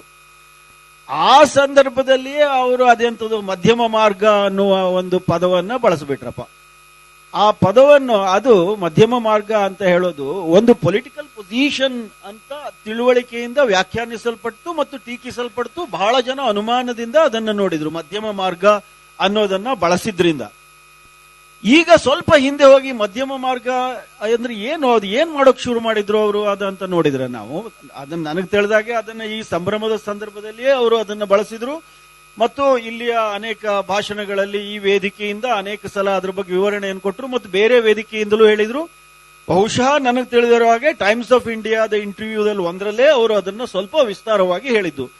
ಏನು ಅವ್ರು ಹೇಳಿದ್ರು ಅಂತ ಹೇಳಿದ್ರೆ, ಇಲ್ಲಿ ಬಂದು ಸಾಹಿತ್ಯ ಸಂಭ್ರಮದಲ್ಲಿ ಭಾಗವಹಿಸೋದ್ರಿಂದ ನೀವು ನಿಮ್ಮ ಸೈದ್ಧಾಂತಿಕ ನಿಲುವುಗಳ ಜೊತೆ ಯಾವುದೇ ರಾಜಿ ಮಾಡ್ಕೋಬೇಕಾಗಿಲ್ಲ, ಅಥವಾ ಇದಕ್ಕೆ ಯಾವುದಕ್ಕೋ ಒಂದು ಒಪ್ಪಿಗೆಯನ್ನು ಕೊಡಬೇಕಾಗಿ ಅಂತಲೂ ಇಲ್ಲ. ಬೇರೆ ಬೇರೆ ವೈಚಾರಿಕ ನಿಲುವುಗಳನ್ನ ಹೊಂದಿದ್ದವರು ಒಂದ್ ಕಡೆ ಬಂದು ಚರ್ಚಿಸೋದ್ರಿಂದ ನಿಮ್ಮ ಸೈದ್ಧಾಂತಕ್ಕೂ ಒಂದು ಖಚಿತತೆ ಸಿಗ್ತದೆ, ಮತ್ತೆ ನಮಗೆ ಕೂಡ ವಿವಿಧ ದೃಷ್ಟಿಕೋನಗಳು, ಬಹುಮುಖಿ ದೃಷ್ಟಿಕೋನ ಅನ್ನೋ ಶಬ್ದವನ್ನೇ 2-3 ಸಲ ಇದೇ ವೇದಿಕೆಯಲ್ಲಿ ಹೇಳಿದ್ದನ್ನು ನಾನು ಕೇಳಿದ್ದೇನೆ. ಬಹುಮುಖಿ ದೃಷ್ಟಿಕೋನಗಳು ನಮಗೆ ದೊರಕ್ತವೆ ಅಂತ. ಆಮೇಲೆ ಟೈಮ್ಸ್ ಆಫ್ ಇಂಡಿಯಾದ ಇದ್ರ ಒಳಗಡೆ ಎಡ ಅಥವಾ ಬಲ ಅನ್ನುವ ಅತಿರೇಕದ ಪರಿಸ್ಥಿತಿಯಲ್ಲಿ ನಮಗೆ ಆಯ್ಕೆಗಳು ಇರುವುದಿಲ್ಲ ಅನ್ನೋ ಮಾತನ್ನ ಅವರು ಅಲ್ಲಿ ಹೇಳಿದರು. ಹಾಗಾಗಿ ಈ ಮಧ್ಯಮ ಮಾರ್ಗ ಅಂತ ಹೇಳಿದ್ದು ನಿಜಕ್ಕೂ ಒಂದು ಪೊಲಿಟಿಕಲ್ ಪೊಸಿಷನ್ ಬಗ್ಗೆ ಆಗಿಯೇ ಇರಲಿಲ್ಲ. ಬದಲಾಗಿ ಒಂದು ಪೊಸಿಷನ್ ತೆಗೆದುಕೊಳ್ಳೋದಕ್ಕೆ ಪೂರ್ವಭಾವಿಯಾಗಿ ನಮಗೆ ಬೇಕಾದಂತಹ ಹಲವು ಆಯ್ಕೆಗಳಿರುವ, ಶುದ್ಧ ತಿಳುವಳಿಕೆ ಇರುವಂತ ಅನೇಕ ವಿಚಾರ ಪ್ರಣಾಳಿಕೆಗಳು ಅನುಸಂಧಾನಗೊಂಡು ಮುಖಾಮುಖಿಗೊಂಡಂತ ಒಂದು ವೈಚಾರಿಕ ಸ್ವಸ್ಥ ವಾತಾವರಣವನ್ನ ನಿರ್ದೇಶಿಸುವಂತಹ ಪದ ಅದು ಆಗಿತ್ತು ಅನ್ನೋದ್ರ ಅಂದ್ರೆ ಅವ್ರದೇ ಮಾತುಗಳನ್ನ ನೋಡಿದ್ರೆ ನಾವು. ಆದ್ರೆ ಬಹುಶಃ ಮಧ್ಯಮ ಮಾರ್ಗ ಅನ್ನುವ ಪದವನ್ನು ಬಳಸಿದ್ರಿಂದ ಅಲ್ಲೊಂದು ಎಡವಟ್ಟಾಗ್ಬಿಡ್ತು. ಯಾಕಂದ್ರೆ ಮಾರ್ಗ ಅಂದ್ರೆ ಈಗಾಗಲೇ ಸಿದ್ಧವಾದ ಒಂದು ಮಾರ್ಗ ಇದೆ, ವಾಕ್ ಮಾಡ್ಕೊಂಡು ಹೋಗ್ಬಿಡ್ಬಹುದು, ಆಚೆಗೂ ಅಲ್ಲ ಈಚೆಗೂ ಅಲ್ಲ, ನಡುವೆ ಒಂದಿದೆ ಅಂತೇಳಿ ಆ ಅರ್ಥ ಬಂತು. ಆದ್ರೆ ವಾಸ್ತವವಾಗಿ ಅವ್ರು ಹೇಳಿದ್ದು ಅಂತಹದ್ದು ಒಂದು ಆಗಿಯೇ ಇರಲಿಲ್ಲ. ಬದಲಾಗಿ ನಮ್ಮ ಮಾರ್ಗವನ್ನ ಆಯ್ದುಕೊಳ್ಳೋದಕ್ಕೆ ಬೇಕಾದಂತಹ ಪೂರಕವಾದ ಸ್ವಸ್ಥ ವಾತಾವರಣ, ಸ್ವಾಸ್ಥ್ಯದ ಬಗ್ಗೆ ಅವರು ಮಾತನಾಡ್ತಾ ಇದ್ರು ಅಂತ ನಾನು ಅಂದ್ಕೊಂಡಿದ್ದೇನೆ. ಆಮೇಲೆ ಅವರು ಬಹುಶಃ ಅವರ ಅನಕೃಷ್ಣರಾವ್ ಬರ್ತ್ ಸೆಂಟಿನರಿ ಸಂದರ್ಭದಲ್ಲಿಯೋ ಏನೋ ಇರಬೇಕು, ಅವಾಗ ಅವರು ಒಂದ್ಸ ಹೇಳ್ತಾ ಇದ್ರು. ಆಮೇಲೆ ಅವ್ರು ಎಲ್ಲೋ ಒಂದು ಲೇಖನದಲ್ಲಿಯೂ ಬರೆದಿದ್ದಾರೆ, ಏನಾಗ್ಬಿಡ್ತದೆ ಹೀಗಿಲ್ದೆ ಇದ್ರೆ ಅಂತ ಹೇಳಿದ್ರೆ, ಈ ಮಾಸ್ತಿಯವರ ಉದಾಹರಣೆಯನ್ನ, ಮಾಸ್ತಿಯವರು ಚಿಕ್ಕವೀರ ರಾಜೇಂದ್ರ ಇಂಥದ್ನೆಲ್ಲ ಬರೆದವಾಗ ಅವ್ರ ಮೇಲೆ ಜಾತೀಯತೆಯ ಒಂದು ಆರೋಪವನ್ನ ಹೊರಿಸ್ಕೊಂಡಿದ್ರು. ಅನಕೃಷ್ಣರಾಯರು ಅವರು ಮೊದಲಿಂದನೂ ಮಾಸ್ತಿಯವರನ್ನ ಪ್ರಗತಿಶೀಲ ಲೇಖಕರಾಗಿ ವಿರೋಧಿಸಿದವರು, ಮಾಸ್ತಿಯವರ ನಿಲುವುಗಳನ್ನು ವಿರೋಧಿಸಿದವರು. ಆಮೇಲೆ ಇಲ್ಲಿ ಲಿಂಗಾಯತ ವೀರಶೈವ ಸಾಹಿತ್ಯವನ್ನ ತಮ್ಮ ಭಾಷಣಗಳ, ಲೇಖನಗಳ ಮೂಲಕ, ನಾಟಕದ ಮೂಲಕ ವಿಸ್ತಾರವಾಗಿ ಪ್ರಚಾರ ಮಾಡಿದವರು. ಆದ್ರೆ ಅವರು ಮಾಸ್ತಿಯವರ ಅಭಿವ್ಯಕ್ತಿ ಸ್ವಾತಂತ್ರ್ಯವನ್ನು ಎತ್ತಿಡಿದ್ರು. ಮಾಸ್ತಿಯವರ ಅಭಿವ್ಯಕ್ತಿ ಸ್ವಾತಂತ್ರ್ಯವನ್ನು ಎತ್ತಿಡಿದ್ರು ಅನ್ನೋ ಕಾರಣಕ್ಕಾಗಿ ಗಿರೇಟಿಯವರ ಊರಿನಲ್ಲಿ ಅಬ್ಬಿಗೇರಿಯಲ್ಲಿ, ಅಲ್ಲಿ ಹತ್ತಿರದ ಒಂದು ಊರಿಗೆ ಬಂದವಾಗ, ಅನಕೃಷ್ಣರಾವ್ ಬಂದವಾಗ ಅಲ್ಲಿ ಒಂದಷ್ಟು ಹುಡುಗರನ್ನ ಪ್ರಚೋದನೆ ಮಾಡಿ ಕಲ್ಲು ಹೊಡೆಯೋದಕ್ಕೆ ಅಂತ ಕಲ್ಲು ಹೊಡೆದ್ರು, ಏನೋ ಆಯ್ತಂತ ಅದು. ಸೊ ಅವರು ಅನಕೃಷ್ಣರಾಯರು ತಮ್ಮ ಆತ್ಮಕಥೆಯಲ್ಲಿ ಅದು ಹತ್ಯೆಯ ಸಂಚು ಅನ್ನೋ ರೀತಿಯಲ್ಲಿ ಬರೆದಿದ್ದಾರೆ. ಗಿರೆಡ್ಡಿಯವರು ಇದರನ್ನ ಶೋಧ ಮಾಡಿ ಅಲ್ಲಿ ಭಾಗವಹಿಸಿದವರನ್ನು ಕೇಳಿ ಅಂಥದ್ದೇನೂ ಆಗಿರ್ಲಿಲ್ಲ, ಸಾಂಕೇತಿಕವಾಗಿ ಅವಮಾನ ಮಾಡುವಂತಹ ಒಂದು ಹುನ್ನಾರ ಇತ್ತು ಅಂತ ಅವರು ಹೇಳ್ತಾರೆ. ಹಾಗಾಗಿ ಈಗ ಯಾವ ವೀರಶೈವ ಸಾಹಿತ್ಯ ಪ್ರಚಾರ ಮಾಡೋದಕ್ಕೆ ನಾನು ಇಷ್ಟೆಲ್ಲ ಪ್ರಯತ್ನ ಮಾಡಿದೆ, ಅವರಿಂದಲೇ ನನಗೆ ಅವಮಾನ ಆಯಿತು ಅಂತ ಅನಕೃಷ್ಣರಾವ್ ಅವರಿಗೆ ಬೇಜಾರಾಗಿದ್ದಿದ್ರೆ ಅದು ಸರಿಯಾಗಿಯೇ ಇದೆ. ಆದ್ರೆ ಇವರು ಮಾಡಿದ್ದ ತಪ್ಪು, ಅದಕ್ಕಾಗಿ ನಮ್ಮೂರಿನವರು ಮಾಡಿದ್ದಕ್ಕಾಗಿ ನಾನು ಅದಕ್ಕಾಗಿ ವಿಷಾದವನ್ನ ವ್ಯಕ್ತಪಡಿಸ್ತೇನೆ ಅಂತ ಗಿರೆಡ್ಡಿಯವರು ಹೇಳಿದರು. ಆಮೇಲೆ ಅದನ್ನ ಬರೆದ್ರು ಇಷ್ಟು ವರ್ಷಗಳ ನಂತರದಲ್ಲಿ. ಆದ್ರು ಇದು ವಾತಾವರಣದ ಒಂದು ಸ್ವಾಸ್ಥ್ಯ ಅಂತ ಹೇಳಿರ್ತಾರೆ, ಅದ್ರ ಬಗ್ಗೆ ಅವರ ಒಂದು ಕನ್ಸರ್ನ್ ಆಗಿದೆ ಅಂತ ನಾನು ಅನ್ಕೊಂಡೆ. ಮತ್ತು ಯಾವ ಸಂಬಂಧಗಳು ಮತ್ತು ಅಭಿವ್ಯಕ್ತಿ ಸ್ವಾತಂತ್ರ್ಯ ಇದನ್ನೆಲ್ಲ ಸೂಚಿಸುವಂತಹ ಒಂದು ರೂಪಕ ಇದು ಆಗಿದೆ, ಈ ಘಟನೆ ಆಗಿದೆ ಅಂತ ನಾನು ಅನ್ಕೊಳ್ತೇನೆ. ಆಮೇಲೆ ಕೊನೆಯಲ್ಲಿ ಅವರ ಕಥೆಗಳು, ಅವರು ಒಬ್ಬ ನವ್ಯ ಲೇಖಕರಾಗಿದ್ದರಿಂದ ನಾವೆಲ್ಲ ಏನ್ ಅನ್ಕೊಂಡ್ಬಿಟ್ಟಿದ್ವಿ ಅಂತ ಹೇಳಿದ್ರೆ ಅವರು ನವ್ಯ ಕಥೆಗಳನ್ನೇ ಬರೆದಿದ್ದಾರೆ ಅಂತ. ಆದ್ರೆ ಇವತ್ತು ನಾವು ನೋಡಿದ್ರೆ ನಮಗೆ ಅನ್ನಿಸ್ತದೆ ಅದು ನಿಜಕ್ಕೂ ಹಾಗೆ ಅವರು ನವ್ಯ ಕಥೆಗಳನ್ನೇ ಆಗಿಯೇ ಇರಲಿಲ್ಲ. ಅವರ ವೈಚಾರಿಕವಾಗಿ ಅವರ ಪ್ರಸಿದ್ಧವಾದ ಮಣ್ಣು ಕಥೆಯನ್ನು ನೋಡಿದ್ರೆ ಆ ಕಥಾನಾಯಕನಿಗೆ ತನ್ನ ಊರಿನ ಜೊತೆ ಅಂತಹ ಒಂದು ಪರಕೀಯ ಪ್ರಜ್ಞೆ ಅವನಿಗೇನೂ ಇಲ್ಲ. ಪರಕೀಯ ಪ್ರಜ್ಞೆಯ ಕಣ್ಣುಗಳಿಂದ ಅವನು ನೋಡ್ಲಿಲ್ಲ, ಅವನು ಎಲಿಯನೇಟೂ ಆಗಿಲ್ಲ. ಮತ್ತು ಈ ಶ್ರಾದ್ದ ಇಂತಹ ಕಥೆಗಳ ಹಾಗೆ ಅವನಿಗೆ ತಿರಸ್ಕಾರ ಮತ್ತು ನಿರಾಕರಣೆಯ ಧೋರಣೆ ಕೂಡ ಇಲ್ಲ. ಸುಶಿಕ್ಷಿತತೆಯಿಂದಾಗಿ ಅವನಿಗೆ ಮತ್ತು ಊರಿನ ನಡುವೆ ಒಂದು ಗ್ಯಾಪ್ ಬಿದ್ದುಕೊಂಡಿದೆ. ಮತ್ತು ಈ ಕಥೆಯಲ್ಲಿ 2 ಕಥೆಗಳಿದ್ದಾವೆ. ಒಂದು ಒಳಕಥೆ, ಅವನೇ ಕಥಾನಾಯಕನಿಗೆ ಹಿನ್ನೋಟದಲ್ಲಿ ತನ್ನ ಬಾಲ್ಯವನ್ನೆಲ್ಲ ನೆನಪು ಮಾಡ್ಕೊಳ್ಳೋದು. ಆಮೇಲೆ ಇನ್ನೊಂದು ಹೊರಕಥೆಯಲ್ಲಿ ಅವನು ಮಣ್ಣಿಗೆ ಹೋಗ್ತಾ ಇರೋದು. 2 ಪ್ಯಾರಲಲ್ ಆಗಿ ಹೋಗ್ತದೆ. ಹೊರಗಿನ ಕಥೆಯಲ್ಲಿ ತನ್ನ ಸುಶಿಕ್ಷತೆಯಿಂದ ಸಮುದಾಯದ ಜೊತೆ ಸಂಬಂಧ ಬೆಳೆಸ್ಕೊಳ್ಳೋಕೆ ಆಗೋದಿಲ್ಲ ಅಂತ ಅವನು ವಿಷಾದವನ್ನು ವ್ಯಕ್ತಪಡಿಸ್ತಾನೆ. ಮತ್ತು ಒಳಗಿನ ಕಥೆಯಲ್ಲಿ ತನ್ನ ಸುಶಿಕ್ಷತೆಯಿಂದಾಗಿ ತನಗೆ ಇದರಲ್ಲಿ ತೊಡಗಿಕೊಳ್ಳೋಕೆ, ಈ ಮಣ್ಣು ಕ್ರಿಯೆಯಲ್ಲಿ ತೊಡಗಿಕೊಳ್ಳೋಕೆ, ಭಾವನಾತ್ಮಕವಾಗಿ ತೊಡಗಿಕೊಳ್ಳೋಕೆ ಸಾಧ್ಯ ಆಗೋದಿಲ್ಲ ಅಂತ ಅವನು ವಿಷಾದ ಪಡ್ತಾನೆ. ಹಾಗಾಗಿ ಇದಕ್ಕೆ ಅರ್ಥ ಇಲ್ಲ, ಈ ಕ್ರಿಯೆಗಳಿಗೆಲ್ಲ ಅರ್ಥ ಇಲ್ಲ ಅಂತ ಆರಂಭಿಸುವವನು, ಇಲ್ಲ ಸಾವಿನಂತಹ ಸಂಗತಿಯನ್ನ ತಡೆದುಕೊಳ್ಳುವ ಶಕ್ತಿಯನ್ನು ಕೊಡೋದು ಏನೋ ಒಂದು ಇದಕ್ಕಿದೆ ಅನ್ನುವ ಒಂದು ತಿಳುವಳಿಕೆ, ವಿವೇಕದೊಂದಿಗೆ ಈ ಕಥೆ ಮುಗಿಯುತ್ತದೆ. ಹಾಗಾಗಿ ನಾನು ಇಲ್ಲಿ 3ನೇ ಕೀ ಟರ್ಮ್ ಅನ್ನ ಈ ಕಥೆಯಿಂದಲೇ ಎತ್ಕೊಳ್ತೇನೆ. ಸಂಬಂಧಗಳು, ಸಂವಾದ. ಸ್ವಸ್ಥ ಸಮಾಜ ಮತ್ತು ಸೂಕ್ತವಾದನ್ನು ಆಯ್ದುಕೊಳ್ಳುವ ವಿವೇಕ, ಈ 3 ಕೀ ಟರ್ಮ್ಗಳು ನನಗೆ ಗಿರೆಡ್ಡಿಯವರು ಅಂದ ಕೂಡಲೇ ಮತ್ತೆ ಮತ್ತೆ ನೆನಪಿಗೆ ಬರ್ತಾವೆ. ನಮಸ್ಕಾರ.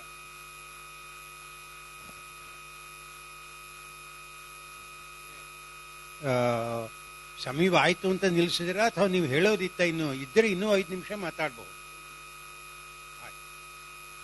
ಮನೇಲಿ ಬೈಬಾರ್ದು. ಇಲ್ಲ,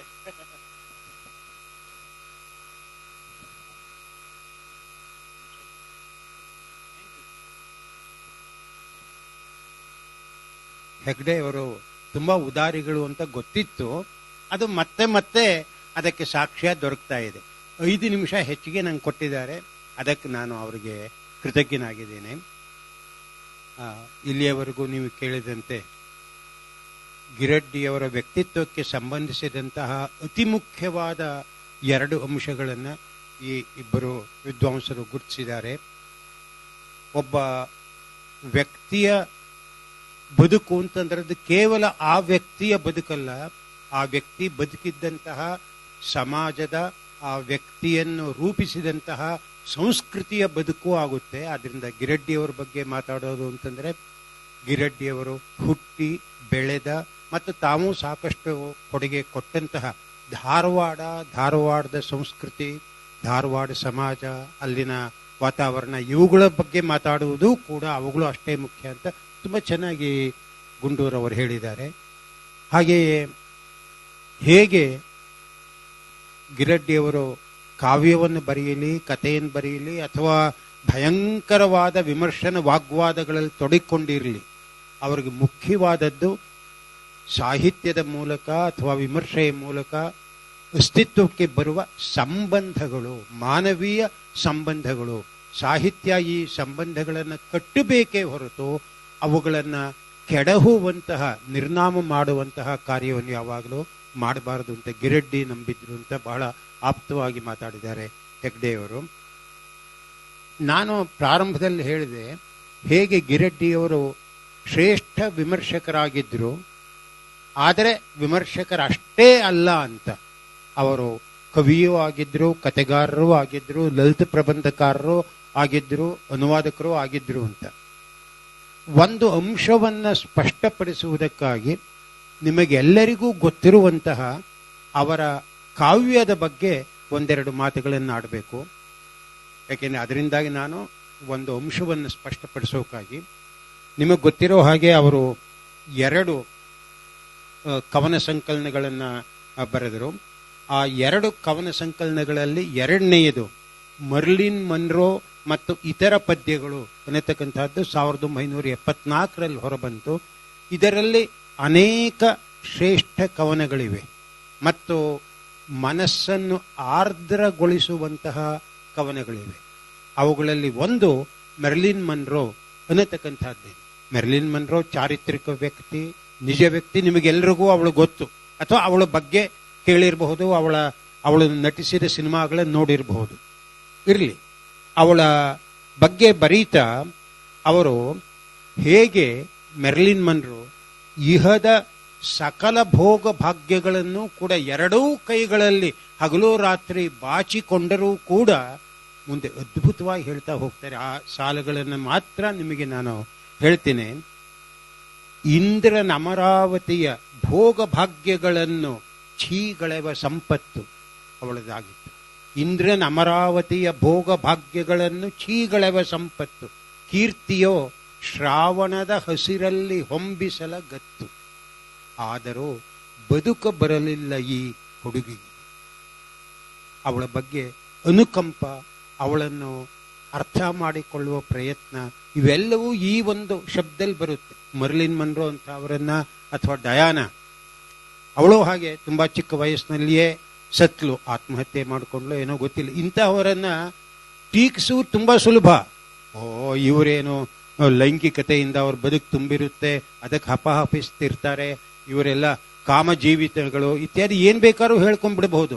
ಆದ್ರೆ ಹುಡುಗಿ ಅಂತ ಮೆರ್ಲಿನ್ ಮನ್ರೋನ ಗಿರಡ್ಡಿಯವರು ಕರೆಯೋದು ನನಗೆ ತುಂಬಾ ಮುಖ್ಯ ಅಂತ ಅನ್ಸುತ್ತೆ. ಅಂದ್ರೆ ಪಾಪ ಅಷ್ಟೆಲ್ಲ ಇದ್ರೂ ಕೂಡ ಅವಳಿನ್ನು ಹುಡುಗಿ, ಏನೂ ಗೊತ್ತಿರಲಿಲ್ಲ ಅವರಿಗೆ ಅನ್ನೋದನ್ನೇ ಮುಂದೆ ಹೇಳ್ತಾರೆ.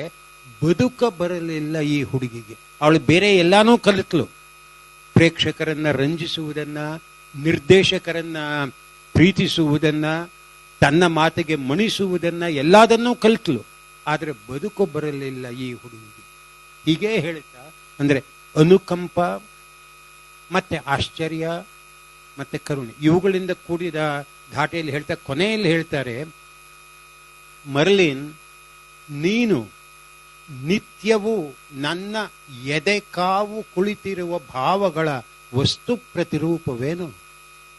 ನಿತ್ಯವೂ ನನ್ನ ಎದೆ ಕಾವು ಕುಳಿತಿರುವ ಭಾವಗಳ ವಸ್ತು ಪ್ರತಿರೂಪವೇನು? ಮರ್ಲಿನ್ ಮನ್ರೋ ಅನ್ನೋಳು ಯಾರೋ ಒಬ್ಳಲ್ಲ. ನಾವು ಯಾರು ಬೇಕಾದರೂ ಮರ್ಲಿನ್ ಮನ್ರೋ ಅಥವಾ ಡಯಾನಾ ಆಗಬಹುದಿತ್ತು. ನಮ್ಮ ಎಲ್ಲರ ಮನಸ್ಸಿನಲ್ಲಿಯೂ ಕೂಡ ಅಡಗಿಕೊಂಡು ಕುಳಿತಿವೆ ಆ ಭಾವಗಳು. ನನಗೆ ಈ ಭೋಗ ಬೇಕಿತ್ತು, ಇದನ್ನು ನಾನು ಅನುಭವಿಸ್ಬೇಕಿತ್ತು, ಇದನ್ನು ನಾನು ತಿನ್ಬೇಕಿತ್ತು, ಇತ್ಯಾದಿ ಇತ್ಯಾದಿ. ಆದರೆ ನಮಗೆ ಆ ಕಲೆ ಹಾಗೂ ಶಕ್ತಿ ಇರುವುದಿಲ್ಲ. ಹೇಗೋ ಅದನ್ನೇ ನಾವು ಸಪ್ರೆಸ್ ಮಾಡ್ತಾ ಹೋಗ್ತೀವಿ. ಅದೇ ಮರ್ಲಿನ್ ಮನ್ರೋ ಅಂತ ಅವಳು, ಡಯಾನಾ ಅಂತ ಅವರು, ಈ ಥರ ಅನೇಕ ಕ್ಲಿಯೋಪ್ಯಾಟ್ರಾ ಹಿಂದಿನ ಪ್ರಾಚೀನ ಕಾಲದಲ್ಲಿ ಮನಸ್ಸಿನಲ್ಲಿ ಹುದುಗಿರ್ತಕ್ಕಂಥ ಈ ಭಾವನೆಗಳನ್ನ ಸಾಕಾರಗೊಳಿಸುವಂತಹ ಶಕ್ತಿ, ಕಲೆ ಅವರಿಗಿರುತ್ತೆ. ಆದರೆ ಅದೇ ಬದುಕ ಬರಲಿಲ್ಲ ಈ ಹುಡುಗಿಗೆ ಇಲ್ಲಿ. ಅಂದ್ರೆ ಮರ್ಲಿನ್ ಮನ್ರೋ ಬೇರೆ ಯಾರೋ ಅಲ್ಲ, ನನಗಿಂತ ಬೇರೆಯಾಗಿ ನಾನು ಇರಬಹುದು. ಮರ್ಲಿನ್ ಮನ್ರೋ ಅವಳಲ್ಲಿದ್ದಂತಹ ಭಾವನೆಗಳು, ಆಸೆ, ಆಕಾಂಕ್ಷೆಗಳು ನನ್ನಲ್ಲೂ ಇರಬಹುದು ಅಂತ ಭಾವಿಸುವುದಿದೆಯಲ್ಲ, ಇದು ಶ್ರೇಷ್ಠ ಕವಿಯ ಲಕ್ಷಣ. ಇದೇ ಸಂದರ್ಭದಲ್ಲಿ ನನಗೆ ನೆನಪಿಗೆ ಬರುವ ಒಂದು ಅದ್ಭುತವಾದ ಸಾಲು ಅಂತಂದ್ರೆ, ಡನ್ದ್, ಇಂಗ್ಲಿಷ್ನ 17ನೇ ಶತಮಾನದ ಕವಿ done. But for the grace of god go I, but for the grace of god go I they. ಅಂದ್ರೆ ದೇವರ ಕೃಪೆ ಇಲ್ಲದಿದ್ದರೆ ನಾನು ಅವನೊಡನೆ ಹೋಗುತ್ತಿದ್ದೆ. ಯಾರೊಡನೆ? ಯಾರೋ ಒಬ್ಬ ಕಳ್ತನ ಮಾಡಿ ಕೊಲೆ ಮಾಡಿ ಸಿಕ್ಕಾಕೊಂಡಿರ್ತಾನೆ, ಅವನ್ನ ಕೊಲೆಗಡಕ ಅಂತ ಕರೆದು ಅವನ ಶಿರಚ್ಛೇದಕ್ಕಾಗಿ ಅವನು ಕರ್ಕೊಂಡು ಹೋಗ್ತಾ ಇರ್ತಾರೆ. ಅವನು ಕೊಲೆಗಡಕ, ನಾನು ಸಾತ್ವಿಕ ಮನುಷ್ಯ ಅಂತ ಅಂದುಕೊಳ್ಳುವುದು ಕವಿಯ ಸಾಹಿತ್ಯ ಲಕ್ಷಣವಲ್ಲ. ಅದಕ್ಕೆ ಬದಲು ನಾನು ಕೊಲೆಗಾರನಾಗಬಹುದಿತ್ತು, ಕೊಲೆ ಮಾಡೋ ಆಸೆ ಇದೆ, ಆದ್ರೆ ಆಗಲಿಲ್ಲ ಅಷ್ಟೇನೆ. ಯಾಕಾಗಲಿಲ್ಲ? ಡನ್ ದೈವಭಕ್ತ, ಆಸ್ತಿಕ.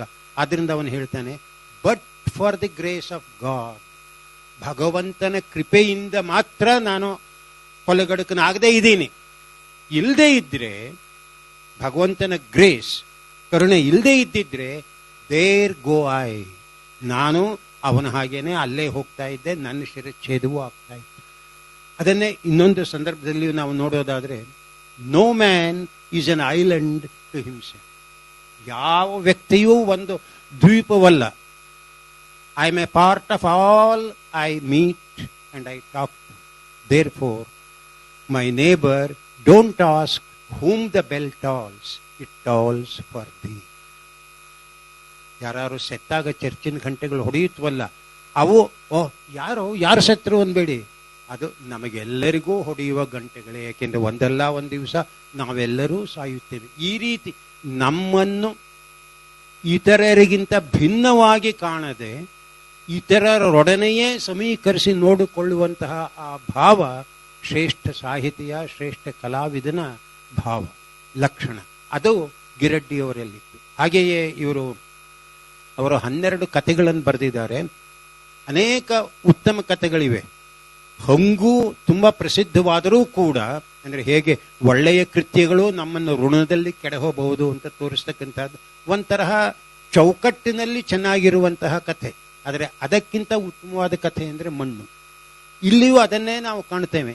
ಇರುವ ಎಲ್ಲಾ ವೈರುಧ್ಯಗಳನ್ನು ಒಳಗೊಂಡರೆ ಮಾತ್ರ ಬದುಕು, ಅಥವಾ ಬದುಕನ್ನು ಅರ್ಥೈಸಬೇಕಾದ್ರೆ ನಾವು ಇಹದ ಎಲ್ಲವನ್ನೂ ಒಳಗೊಂಡಂತೆ.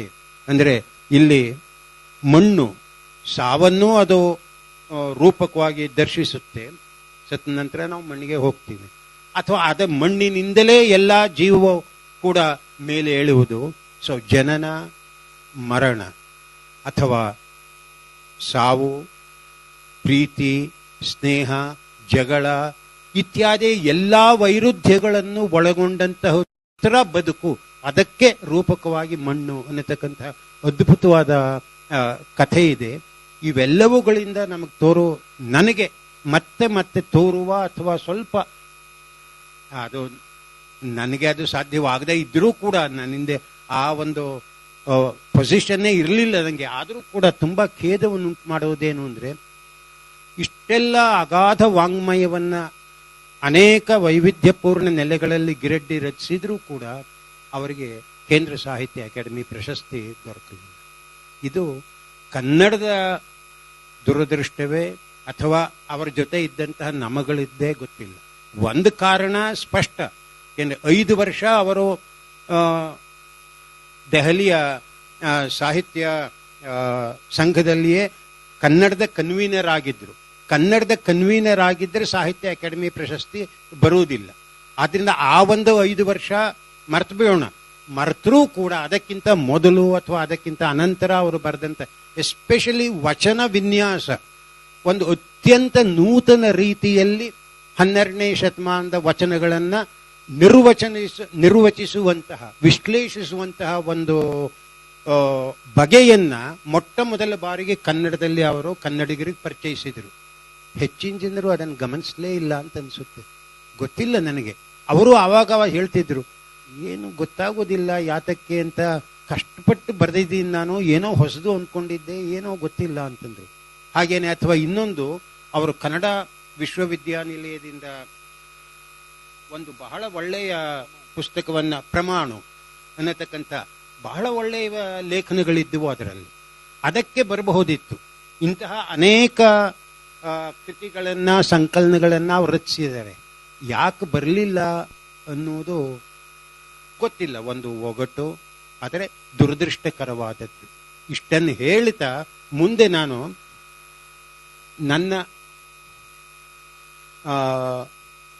ನನ್ನ ಅವರ ಒಡನಾಟದ ಬಗ್ಗೆಯೇ ಒಂದೆರಡು ಘಟನೆಗಳು ನಡೆದುವನ್ನ ನಿಮ್ಮೊಡನೆ ಹಂಚಿಕೊಳ್ತೇನೆ. ನಾನು ಹೆಸರು ಹೇಳಿದ್ರು ದಯವಿಟ್ಟು ನಾನು ಹೇಳಿದ್ದನ್ನು ನಂಬಿ, ನಾನು ಹೇಳುವ ಘಟನೆಗಳೆಲ್ಲವೂ ಕೂಡ ನಡೆದುವಂತಹವೇ, ವಾಸ್ತವವೇ.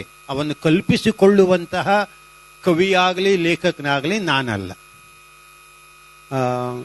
ಒಂದು ಪೀಠಿಗೆ ಮೊದಲು ನನ್ನ ಗಿರಡ್ಡಿ ಅವರ 30 ವರ್ಷಗಳ ಆತ್ಮೀಯ ಒಡನಾಟ ಪ್ರಾರಂಭವಾಗದ್ದು ಹೇಗೆ ಅನ್ನೋದಕ್ಕೆ 1984 ಫೆಬ್ರವರಿ ಕೊನೆಯಲ್ಲಿ ನಾನು ಮಂಗಳೂರು ವಿಶ್ವವಿದ್ಯಾನಿಲಯಕ್ಕೆ ಬಂದೆ.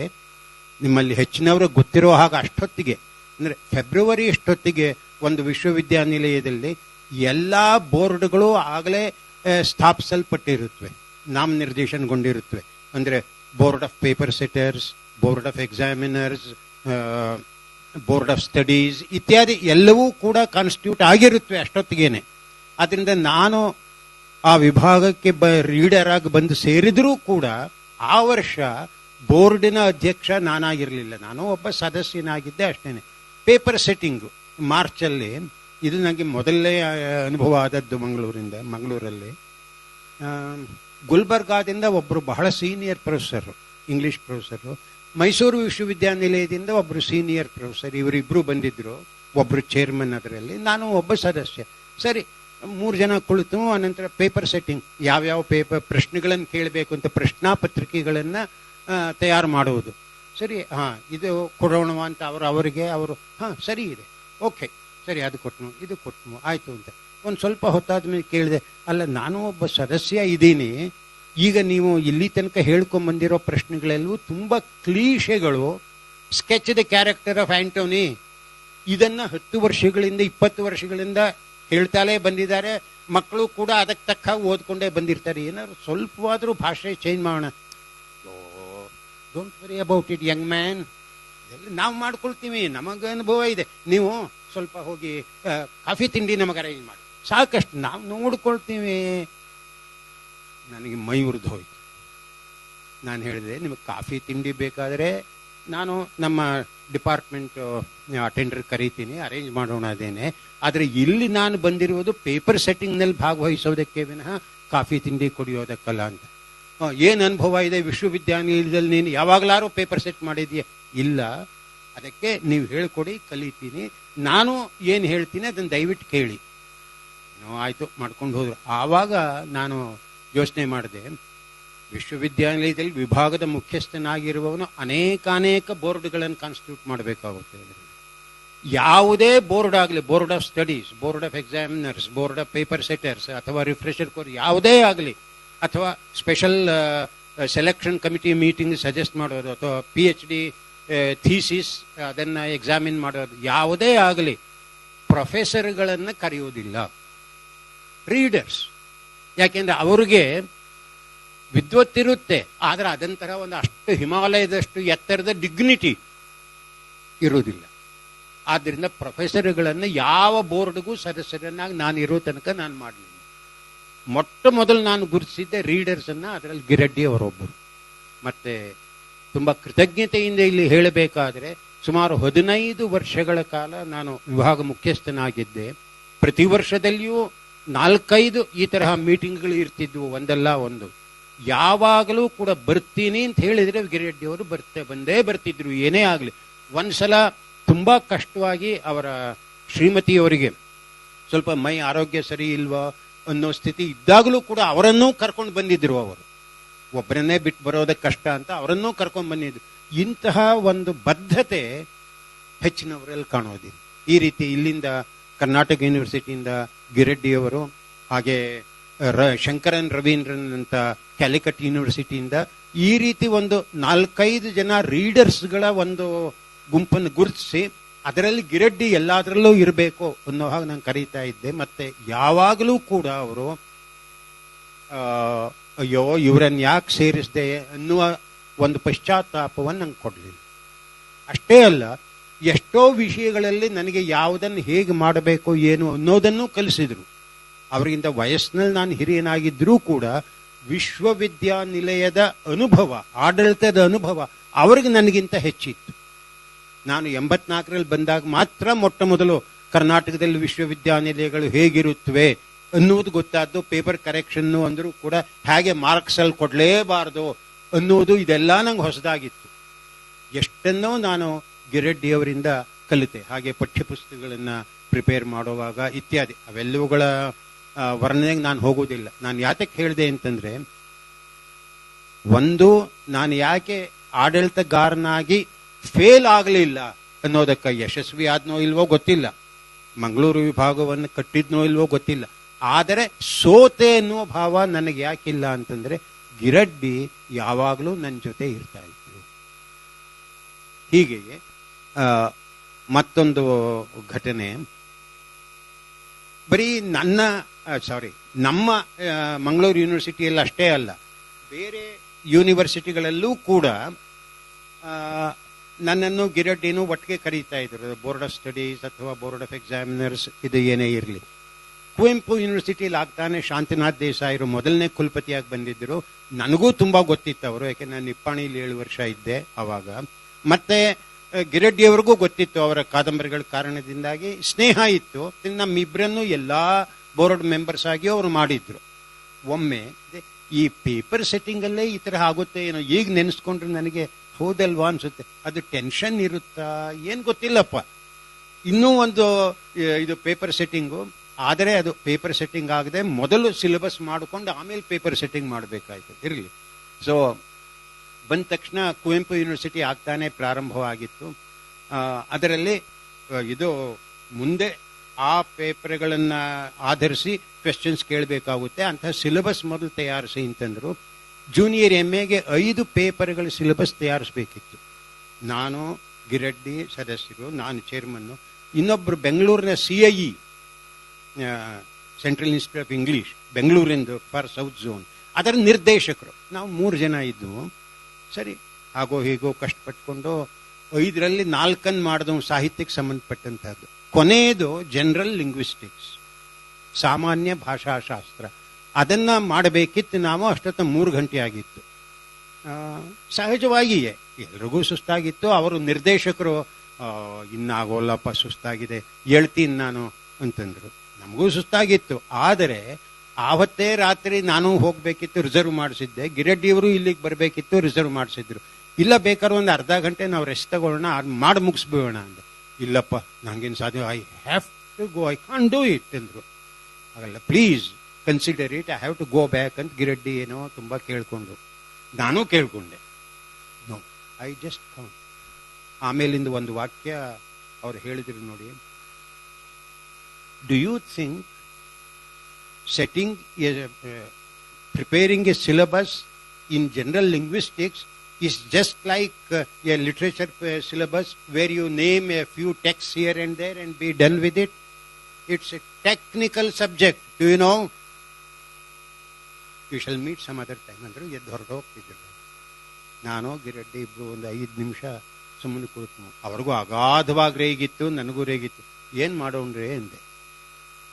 ನೋಡಿ ರಾಮಚಂದ್ರನ್ ಹೀಗೆ ಮಾಡೋಣ, ಹೇಗೋ ಅವ್ರಿಗೆ ಗೊತ್ತಿಲ್ಲ, ಆದರೆ ನನಗೆ ಗೊತ್ತು, ನಿಮಗೂ ಗೊತ್ತು. ನಾವಿಬ್ರು ಲಿಂಗ್ವಿಸ್ಟಿಕ್ಸ್ ಅಧ್ಯಯನ ಮಾಡಿದ್ದೀವಿ. ಇಬ್ರು ಹೈದರಾಬಾದಿನ CIE ಸರ್ಟಿಫಿಕೇಟ್ ಕೋರ್ಸಲ್ಲಿ, ಡಿಪ್ಲೊಮಾ ಕೋರ್ಸಲ್ಲಿ ಲಿಂಗ್ವಿಸ್ಟಿಕ್ಸ್, ಅಡ್ವಾನ್ಸ್ಡ್ ಲಿಂಗ್ವಿಸ್ಟಿಕ್ಸು ಮಾಡಿದ್ದೀನಿ. ಮತ್ತೆ ಜನರೇಟಿವ್ ಸೆಮ್ಯಾಂಟಿಕ್ಸ್ ಅಂತ ಅದಕ್ಕಿಂತ ಅಡ್ವಾನ್ಸ್ಡ್ ಒಂದು ಪೇಪರ್ ನಾನು ಅಮೆರಿಕಾದಲ್ಲಿ ಮಾಡಿದ್ದೆ. ಅವ್ರಿಗೆ ಗೊತ್ತಿಲ್ಲ ಅದು. ಸೊ ನಾವೇ ಪ್ರಿಪೇರ್ ಮಾಡೋಣ. ಅವ್ರು ಯಾಕೆ ಬೇಕು? ಹೇಗೋ ನೀವು ಚೇರ್ಮನ್ನು, ನೀವು ಸೈನ್ ಮಾಡಿ ಸಾಕು. ಚೇರ್ಮನ್ ಸೈನ್ ಮಾಡಿದ್ರೆ ಸಾಕು. ಸಿಲೆಬಸ್ ಮಾಡಿಬಿಟ್ಟೇ ಹೋಗೋಣ ಇವತ್ತು ಅಂದರು. ಥ್ಯಾಂಕ್ ಯು ಗಿರೆಡ್ಡಿ ಎಂದೆ. ನನಗೂ ಅದೇ ಬೇಕಿತ್ತು, ಆದರೆ ಹೇಳೋಕೆ ಹೆದರಿಕೆ ಇತ್ತು ನನಗೆ. ಸರಿ, ಇಬ್ರು ಕುಳಿತು ಒಂದು 3/4 ಗಂಟೆಯಲ್ಲಿ ಅದನ್ನು ಮುಗಿಸಿದ್ವು. ಅದೇನಷ್ಟು ಕಷ್ಟವಾಗಲಿಲ್ಲ. ದೇಸಾಯಿರು ಕೊಟ್ಟುವಾಗ ಅವರಿಗೆ ಹೇಳಿದ್ವು, ನೋಡಿ ಹೀಗೀಗಾಯಿತು ಅಂತ. Believe me, you have done a wonderful job. ಅವ್ರಿಗೆ ಎಷ್ಟು ಗರ್ವ ಇದೆ ಅಂತಂದ್ರೆ, ಹೋಗ್ಲಿ ಬಿಡಿ ಅದೆಲ್ಲ, ಈಗ ಅದರ ಮಾತು ಬೇಡ, you have done a good job, I am happy ಅಂತ ದೇಸಾಯಿರು ಇದು ಮಾಡಿಕೊಂಡ್ರು. ಅಂದ್ರೆ ಈ ರೀತಿ ಗಿರಡ್ಡಿ ಅಂತವರಿಗೂ ಕೂಡ ಸದಾ ನಗೆ ಮುಖದವರೇ ಗಿರಡ್ಡಿಯವರಾಗಿದ್ರೂ ಕೂಡ, ಮತ್ತೆ ತುಂಬಾ ಮೃದು ಭಾಷೆಯನ್ನೇ ಯಾವಾಗಲೂ ಉಪಯೋಗಿಸಿದ್ರು ಕೂಡ, ಅವರಿಗೂ ಕೋಪ ಬಂದರೆ ಎಷ್ಟು ತನಕ ಕೋಪ ಬರುತ್ತೆ ಅನ್ನೋದು. ಯಾಕೆಂದ್ರೆ ಒಂದು ಕಮಿಟಿಯಲ್ಲಿ 3 ಜನರಲ್ಲಿ ಒಬ್ಬರನ್ನು ಬಿಟ್ಟು ಇನ್ನಿಬ್ರು ಮಾಡುವುದು ಸ್ವಲ್ಪ ಅನ್ಯೂಶುವಲ್. ಆದರೆ ಅವ್ರಿಗೆ ಎಷ್ಟು ಕೋಪ ಬಂದಿತ್ತು ಆವತ್ತು ಅಂದರೆ ಅದಕ್ಕೂ ಅವರು ಸಿದ್ಧರಾಗಿದ್ದರು, ನಾನು ಸಿದ್ಧನಾಗಿದ್ದೇನೆ. ಇನ್ನು ಒಂದೇ ಒಂದು ಅಂಶವನ್ನು ಹೇಳಿ ನನ್ನ ನೆನಪುಗಳನ್ನು ಸದ್ಯಕ್ಕೆ ಮುಗಿಸ್ತೇನೆ. ಅದು ಕೂಡ ವೈಯಕ್ತಿಕವೇ. ಅಂದರೆ ಗಿರಡ್ಡಿಯವರಿಂದ ನನಗೆ ನಿರೀಕ್ಷಿತವಾಗಿ ಯಾವ ಬಗೆಯ ಸಹಾಯವಾಯಿತು ಅನ್ನೋದಕ್ಕೆ. 86 ಇರಬೇಕು ಏನೋ, ನಾನು ಬಂದು 2 ವರ್ಷವಾಗಿತ್ತು. ಅಷ್ಟೊತ್ತಿಗೆ ನಂದು 2 ಚಿಕ್ಕ ವಿಮರ್ಶಾ ಪುಸ್ತಕಗಳು ಬಂದಿದ್ವು ಅಷ್ಟೇ, ತುಂಬಾ ಚಿಕ್ಕದು 2 ಬಂದಿದ್ದು. ಎಲ್ಲೂ ನಾನೇನೋ ಅಂಕಣ ಬರಹಗಳನ್ನು ಬರೆದಿರಲಿಲ್ಲ ಅಥವಾ ಈ ರೀತಿ ಭಾಷಣಗಳನ್ನು ಕೊಟ್ಟಿರಲಿಲ್ಲ ಶಿಬಿರಗಳಲ್ಲಿ. ಒಂದು ಲೆಟರ್ ಸಾಹಿತ್ಯ, ಕರ್ನಾಟಕ ಸಾಹಿತ್ಯ ಅಕಾಡೆಮಿಯಿಂದ ಬಂತು. ಆಗ GS ಶಿವರುದ್ರಪ್ಪ ಅಧ್ಯಕ್ಷರು ಮತ್ತೆ ಗಿರಡ್ಡಿಯವರು ಸದಸ್ಯರಾಗಿದ್ದರು. ಅವರು ಒಂದು ಪತ್ರ ಬರೆದಿದ್ರು. ಏನು ಅಂತಂದ್ರೆ, ನಮ್ಮಲ್ಲಿ ಈ ರೀತಿ ಇದೆ ಒಂದು ಪಾರಿಭಾಷಿಕ ಮಾಲೆ ಅನ್ನತಕ್ಕಂಥದ್ದು. ಅಂದರೆ ಅನೇಕ ಪರಿಕಲ್ಪನೆಗಳನ್ನು ತೆಗೆದುಕೊಂಡು ಅವನ್ನು ಸರಳವಾಗಿ ಸುಮಾರು 70-80 ಪುಟಗಳಲ್ಲಿ ವಿವರಿಸುವಂತಹ ಪುಸ್ತಿಕೆಗಳನ್ನು ಬರೆಸುವುದು ಅಕಾಡೆಮಿಯ ಉದ್ದೇಶ. ನಾನು ಅದರ ಸಂಪಾದಕನಾಗಿದ್ದೇನೆ. ಅದರಲ್ಲಿ ನೀವು ಸಾಹಿತ್ಯ ವಿಮರ್ಶೆಯನ್ನು ಕುರಿತು ಬರೀಬೇಕು ಅಂತ. ನನಗೆ ಆಶ್ಚರ್ಯ, ಹೆದರಿಕೆ ನಿಜವಾಗಿಯೂ ಆಯಿತು. ಆಶ್ಚರ್ಯ ಏಕೆ ಅಂತಂದ್ರೆ, ಅಷ್ಟೊತ್ತಿಗೆ ಗಿರಡ್ಡಿ ಪ್ರತಿಷ್ಠಿತ ವಿಮರ್ಶಕರಾಗಿದ್ದರು. ಅವರೇ ಬರೀಬಹುದಿತ್ತು, ತುಂಬಾ ವಿದ್ವತ್ಪೂರ್ಣವಾಗಿ ಅವರು ಬರೀಬಹುದಿತ್ತು, ಅಥವಾ ಇತರರಿಂದ ಬೇಕಾದಷ್ಟು ವಿದ್ವಾಂಸರಿದ್ರು ಬರೆಸಬಹುದಿತ್ತು. ನನಗೂ ನಾನು ಅವರನ್ನು ನೋಡಿ, ಅವರ ಪರಿಚಯ ಇದ್ದರೂ ಕೂಡ ನೋಡಿದ್ದು ಕೇವಲ 2 ವರ್ಷಗಳ ಅಷ್ಟೇನೆ ಮಾತ್ರ. ನೀವು ಬರೀರಿ ಅಂದರು. ಹೆದರಿಕೆ ಆಯಿತು. ಫೋನ್ ಮಾಡಿ ಕೇಳಿದೆ, ಏನು ಬರೀಲೇಬೇಕಾ ಅಂತ. ಅಯ್ಯೋ ಬರೀರಿ, ಏನ್ ನೀವು ಅಂತಂದ್ರು. ಸರಿ ಆಯ್ತು ಅಂದೆ. ಮತ್ತೂ ಹೆದರಿಕಿತ್ತು. ಒಂದು ಚೌಕಟ್ಟನ್ನು ಹಾಕಿ ಮೊದಲು ಈ ರೀತಿ ನನ್ನ ಕೃತಿಯ ಚೌಕಟ್ಟಿರುತ್ತೆ, ಇದು ಸರಿ ಅನಿಸುತ್ತಾ, ಹೇಗೆ ಬೇಕಾದ್ರೂ ಸರಿ ತಿದ್ದಿ ಅಂತ ಅವ್ರಿಗೆ ಕಳಿಸ್ದೆ. ತಕ್ಷಣವೇ ಉತ್ತರ ಬರೆದರು, ನಾನು ಏನೂ ತಿದ್ದಲಿಕ್ಕಿಲ್ಲ, ಇದೇ ರೀತಿಯಲ್ಲಿ ನೀವು ಬರೀರಿ ಅಂತಂದ್ರು. ನಾನು ಬರೆದು ಕೊಟ್ಟೆ. ಆಮೇಲೆ ಪುಸ್ತಕ ಬಂದಾಗ ನೋಡಿದ್ರೆ ಕೇವಲ ನನ್ನ ಪುಸ್ತಕ ಮಾತ್ರ ಅದಾಗಿರಲಿಲ್ಲ, ಅವರ ಅನೇಕಾನೇಕ ಅದ್ಭುತ ಟಿಪ್ಪಣಿಗಳು ಹೆಚ್ಚು ಕಮ್ಮಿ 4 ಪುಟದಲ್ಲಿ 1, 5 ಪುಟದಲ್ಲಿ 1 ಅನ್ನೋ ಹಾಗೆ.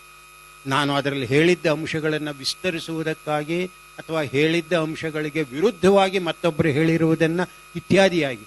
ಅಂದರೆ ಅವರು ಸಂಪಾದಕರಾಗಿದ್ದದ್ದು ಕೇವಲ ನಾನು ಇಷ್ಟು ಸಂಪಾದನೆ ಮಾಡಿದೆ ಅಂತ ಹೆಸರು ಹಾಕ್ಕೊಳ್ಳೋದಕ್ಕಲ್ಲ, ಪ್ರತಿ ವಾಕ್ಯವನ್ನೂ ಅವರು ಗಮನಿಸಿ ತಪ್ಪಾಗಿದ್ರೆ ತಿದ್ದೋರು. ಮತ್ತೆ ಅದು ತುಂಬಾ ವಿವಾದಾತ್ಮಕ ಸಂಗತಿ ಅಂದರೆ ಅದಕ್ಕೆ ಪೂರಕವಾಗುವಂತಹ ಅಂಶಗಳನ್ನು ಅವರು ಸೇರಿಸ್ತಾ ಇದ್ರು. ಫೆನೋಮಿನಾಲಜಿ ಬಗ್ಗೆ ನಾನು ಸಾಹಿತ್ಯ ವಿಮರ್ಶೆಯಲ್ಲಿ ಬರೆದಿರಲಿಲ್ಲ. ಅದನ್ನು ಗಮನಿಸಿ ಅವರು ಅದರ ಬಗ್ಗೆನೇ ಒಂದು ದೊಡ್ಡ ಪ್ಯಾರಾಗ್ರಾಫ್ ಬರೆದಿದ್ದಾರೆ. ಈ ರೀತಿ ಇದೇ ರೀತಿಯಲ್ಲಿ ಅವರು ಮುಂದುವರೆದು ಅನಂತರ ಕೀರ್ತಿನಾಥ್ ಕುರ್ತಕೋಟಿ ಅವರ ಸಂಪುಟಗಳನ್ನು ಹೊರತರುವಾಗ ಅದು ಎಷ್ಟು ಜನರನ್ನು ಸಂಪರ್ಕಿಸಿದ್ರು, ಅದು ಎಷ್ಟು ಕಷ್ಟಪಟ್ಟರು ನಿಮಗೆ ಗೊತ್ತೇ ಇದೆ. ಕುರ್ತಕೋಟಿ ತುಂಬಾ ದೊಡ್ಡ ವಿದ್ವಾಂಸರು, ನನಗಿಂತ ಗಿರೆಡ್ಡಿಗಿಂತಲೂ ತುಂಬಾ ದೊಡ್ಡ ವಿದ್ವಾಂಸರು. ಆದರೆ ಅವರಲ್ಲಿ ಅಕಾಡೆಮಿಕ್ ಶಿಸ್ತು ಸ್ವಲ್ಪ ಕಮ್ಮಿ ಇತ್ತು ಅಂತ ಅನಿಸುತ್ತೆ, ಗೊತ್ತಿಲ್ಲ. ಅಂದ್ರೆ ಅದ್ಭುತವಾದ ಮೆಮೊರಿ. ಸೊ ಬಹಳ ಚೆನ್ನಾದ ವಿದ್ವತ್ಪೂರ್ಣವಾದ ಲೇಖನವನ್ನ ಭಾಷಣವನ್ನ ಅವರು ಮಾಡಿಬಿಡೋರು. ಕುಮಾರವ್ಯಾಸನನ್ನ ಪಂಪನನ್ನ ಉದಾಹರಿಸ್ತಾ ಅಥವಾ ಸಂಸ್ಕೃತದಿಂದ ಆನಂದವರ್ಧನ್ ಉದಾಹರಿಸ್ತಾ. ಆದರೆ ಅನೇಕ ಸಂದರ್ಭ ಯಾರು ಬರೆದದ್ದು, ಕೃತಿಯ ಹೆಸರೇನು, ಯಾವ ಪುಟದಲ್ಲಿದೆ, ಅದು ಪ್ರಕಟಿತವಾದದ್ದು ಯಾವಾಗ, ಈ ತರಹ ಒಂದು ಅಕಾಡೆಮಿಕ್ ಚೌಕಟ್ಟೇನಿರುತ್ತೆ ಅದು ಹೆಚ್ಚಿನ ಸಂದರ್ಭಗಳಲ್ಲಿ ಇರ್ತಿರ್ಲಿಲ್ಲ. ಕೆಲವು ಸಮಯ ಮಾತ್ರ ಅವರ ಮೆಮೊರಿನೂ ಕೈ ಕೊಡ್ತಿತ್ತು ಅಂತ ಕಾಣಿಸುತ್ತೆ. ಆದ್ರಿಂದ ಅವ್ರು ಬರೆದದ್ದು ಸರಿಯಾಗಿದೆಯೇ ಅಂತ ಮೊದಲು ನೋಡಿ, ಅನಂತರ ಅದು ಯಾವ ಪುಸ್ತಕದಲ್ಲಿ ಸಿಗುತ್ತೆ, ಯಾವ ಪುಟದಲ್ಲಿ ಅದನ್ನು ಪ್ರಕಟಿಸಿದವರು ಯಾರು, ಇಷ್ಟೆಲ್ಲ ಇನ್ನೊಬ್ಬರ ಪುಸ್ತಕದ ಬಗ್ಗೆ ಮಾಡುವವರು ಬಹಳ ಕಮ್ಮಿ. ಯಾರೂ ಇಲ್ವೇ ಇಲ್ಲ ಅಂತ ನಾನು ಹೇಳುವುದಿಲ್ಲ. ಆದರೆ ಗಿರಡ್ಡಿಯಷ್ಟು ಬದ್ಧತೆಯಿಂದ, ನಿಷ್ಠೆಯಿಂದ, ಪ್ರೀತಿಯಿಂದ ಇನ್ನೊಬ್ಬರ ಕೃತಿಗಳನ್ನ ಅಚ್ಚಿಗೆ ಕೊಡಲು ತಯಾರು ಮಾಡುವವರು, ಸಿದ್ಧ ಮಾಡುವವರು ಬಹಳ ಕಮ್ಮಿ ಜನ ಇದ್ದಾರೆ ಅಂತ ಅಷ್ಟು ಮಾತ್ರ ಕಳಿಸುತ್ತೆ. ಹಾಗೇನೆ ಈ ಬಗೆಯ ಕೆಲವು ಸಮಯ ತುಂಬಾ ರೇಜ್ಗಿಯೇ ಕೆಲಸವಾಗುತ್ತೆ ಅನ್ನೋದಕ್ಕೂ ನಾನೇ ಉದಾಹರಣೆ. ಇದು ಮನೋಹರ ಗ್ರಂಥಮಾಲೆಯಲ್ಲಿಯೇ ನನ್ನ ಈಗ 4 ವರ್ಷ ಕೆಳಗೆ ಇಲ್ಲೇ ಬಿಡುಗಡೆ ಆಯಿತು. ಭಾಷಾಂತರ, ತಾತ್ವಿಕ ಮತ್ತು ಆನ್ವಯಿಕ ನೆಲೆಗಳು ಅನ್ನೋ ಪುಸ್ತಕ. ಆಗ ಗಿರೆಡ್ಡಿ ಅದರ ಅಡ್ವೈಸರ್ ಆಗಿದ್ರು. ಸೊ ಬಂದ ಪುಸ್ತಕಗಳನ್ನೆಲ್ಲ ಅವರು ಆಮೂಲಾಗ್ರ ನೋಡಿ ತಿದ್ದುಪಡಿ ಮಾಡ್ತಾ ಇದ್ರು. ಅವಾಗ ನಾನು ಕರಡು ತಿದ್ದು ಕೊಟ್ಟಿದ್ದೆ, ಮೊದಲನೇ ಕರಡನ್ನ. ಅದನ್ನ ಅವರು ನೋಡ್ತಾ ಇದ್ದು ಒಂದು ಕಡೆಯಲ್ಲಿ, ಅಲ್ಲ ಇದನ್ನು ಕರಡು ತಿದ್ದವ್ರು ಯಾರೂ ಮಾಡೋಲ್ಲ, ಯಾಕೆಂದ್ರೆ ಅವರು ತಿದ್ದಿದ ಕರಡನ್ನು ಮತ್ತೆ ನಂಗೇನು ಅವ್ರು ಕಳಿಸೋಲ್ಲ, ಈಗ ಕಳಿಸಿದ್ರು ಬೇಕು ಅಂತ ಅಷ್ಟೇನೆ.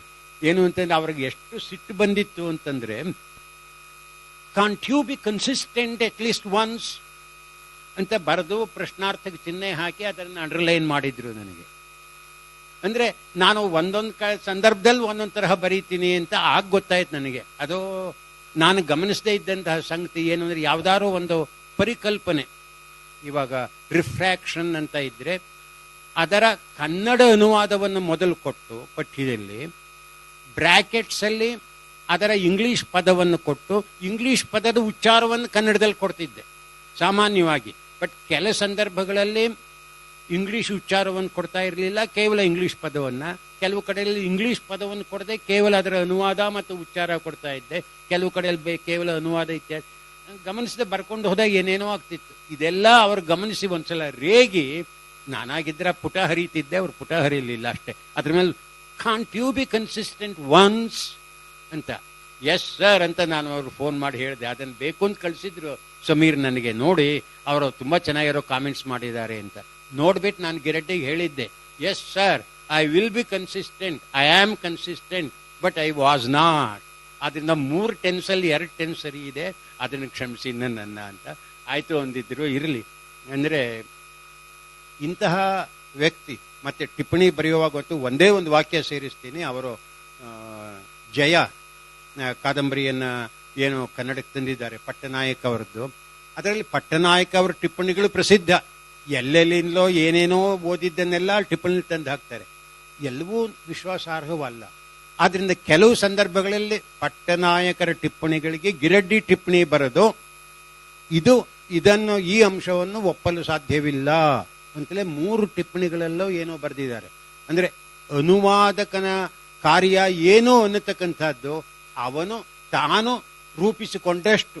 ಇಷ್ಟೇ ಅನುವಾದಕನ ಕೆಲಸ ಅಂತಲ್ಲ. ಅವನು ಬೇಕಾದ್ರೆ ಸುಮ್ಮನೆ ಪದಕ್ಕೆ ಪದ ಅನುವಾದ ಮಾಡಿದ್ರು ಅನುವಾದವೇನೆ, ಅಥವಾ ಅನುವಾದ ಮಾಡಿದ ನಂತರ ಒಂದು ಗ್ಲಾಸರಿ ಕೊಟ್ಟು ಪದಕೋಶ ಕೊಟ್ಟು ಅರ್ಥ ಕೊಟ್ಟರು ಅನುವಾದವೇ ಇರ್ತಿ. ಟಿಪ್ಪಣಿಗಳನ್ನು ಓದಿ ಟಿಪ್ಪಣಿಗಳಿಗೆ ಟಿಪ್ಪಣಿ ಕೊಟ್ಟು ಅನಂತರ ಮೂಲದಲ್ಲಿದ್ದ ತಪ್ಪುಗಳನ್ನೆಲ್ಲ ಸರಿಪಡಿಸಿ ಕಷ್ಟ ಇದೆ.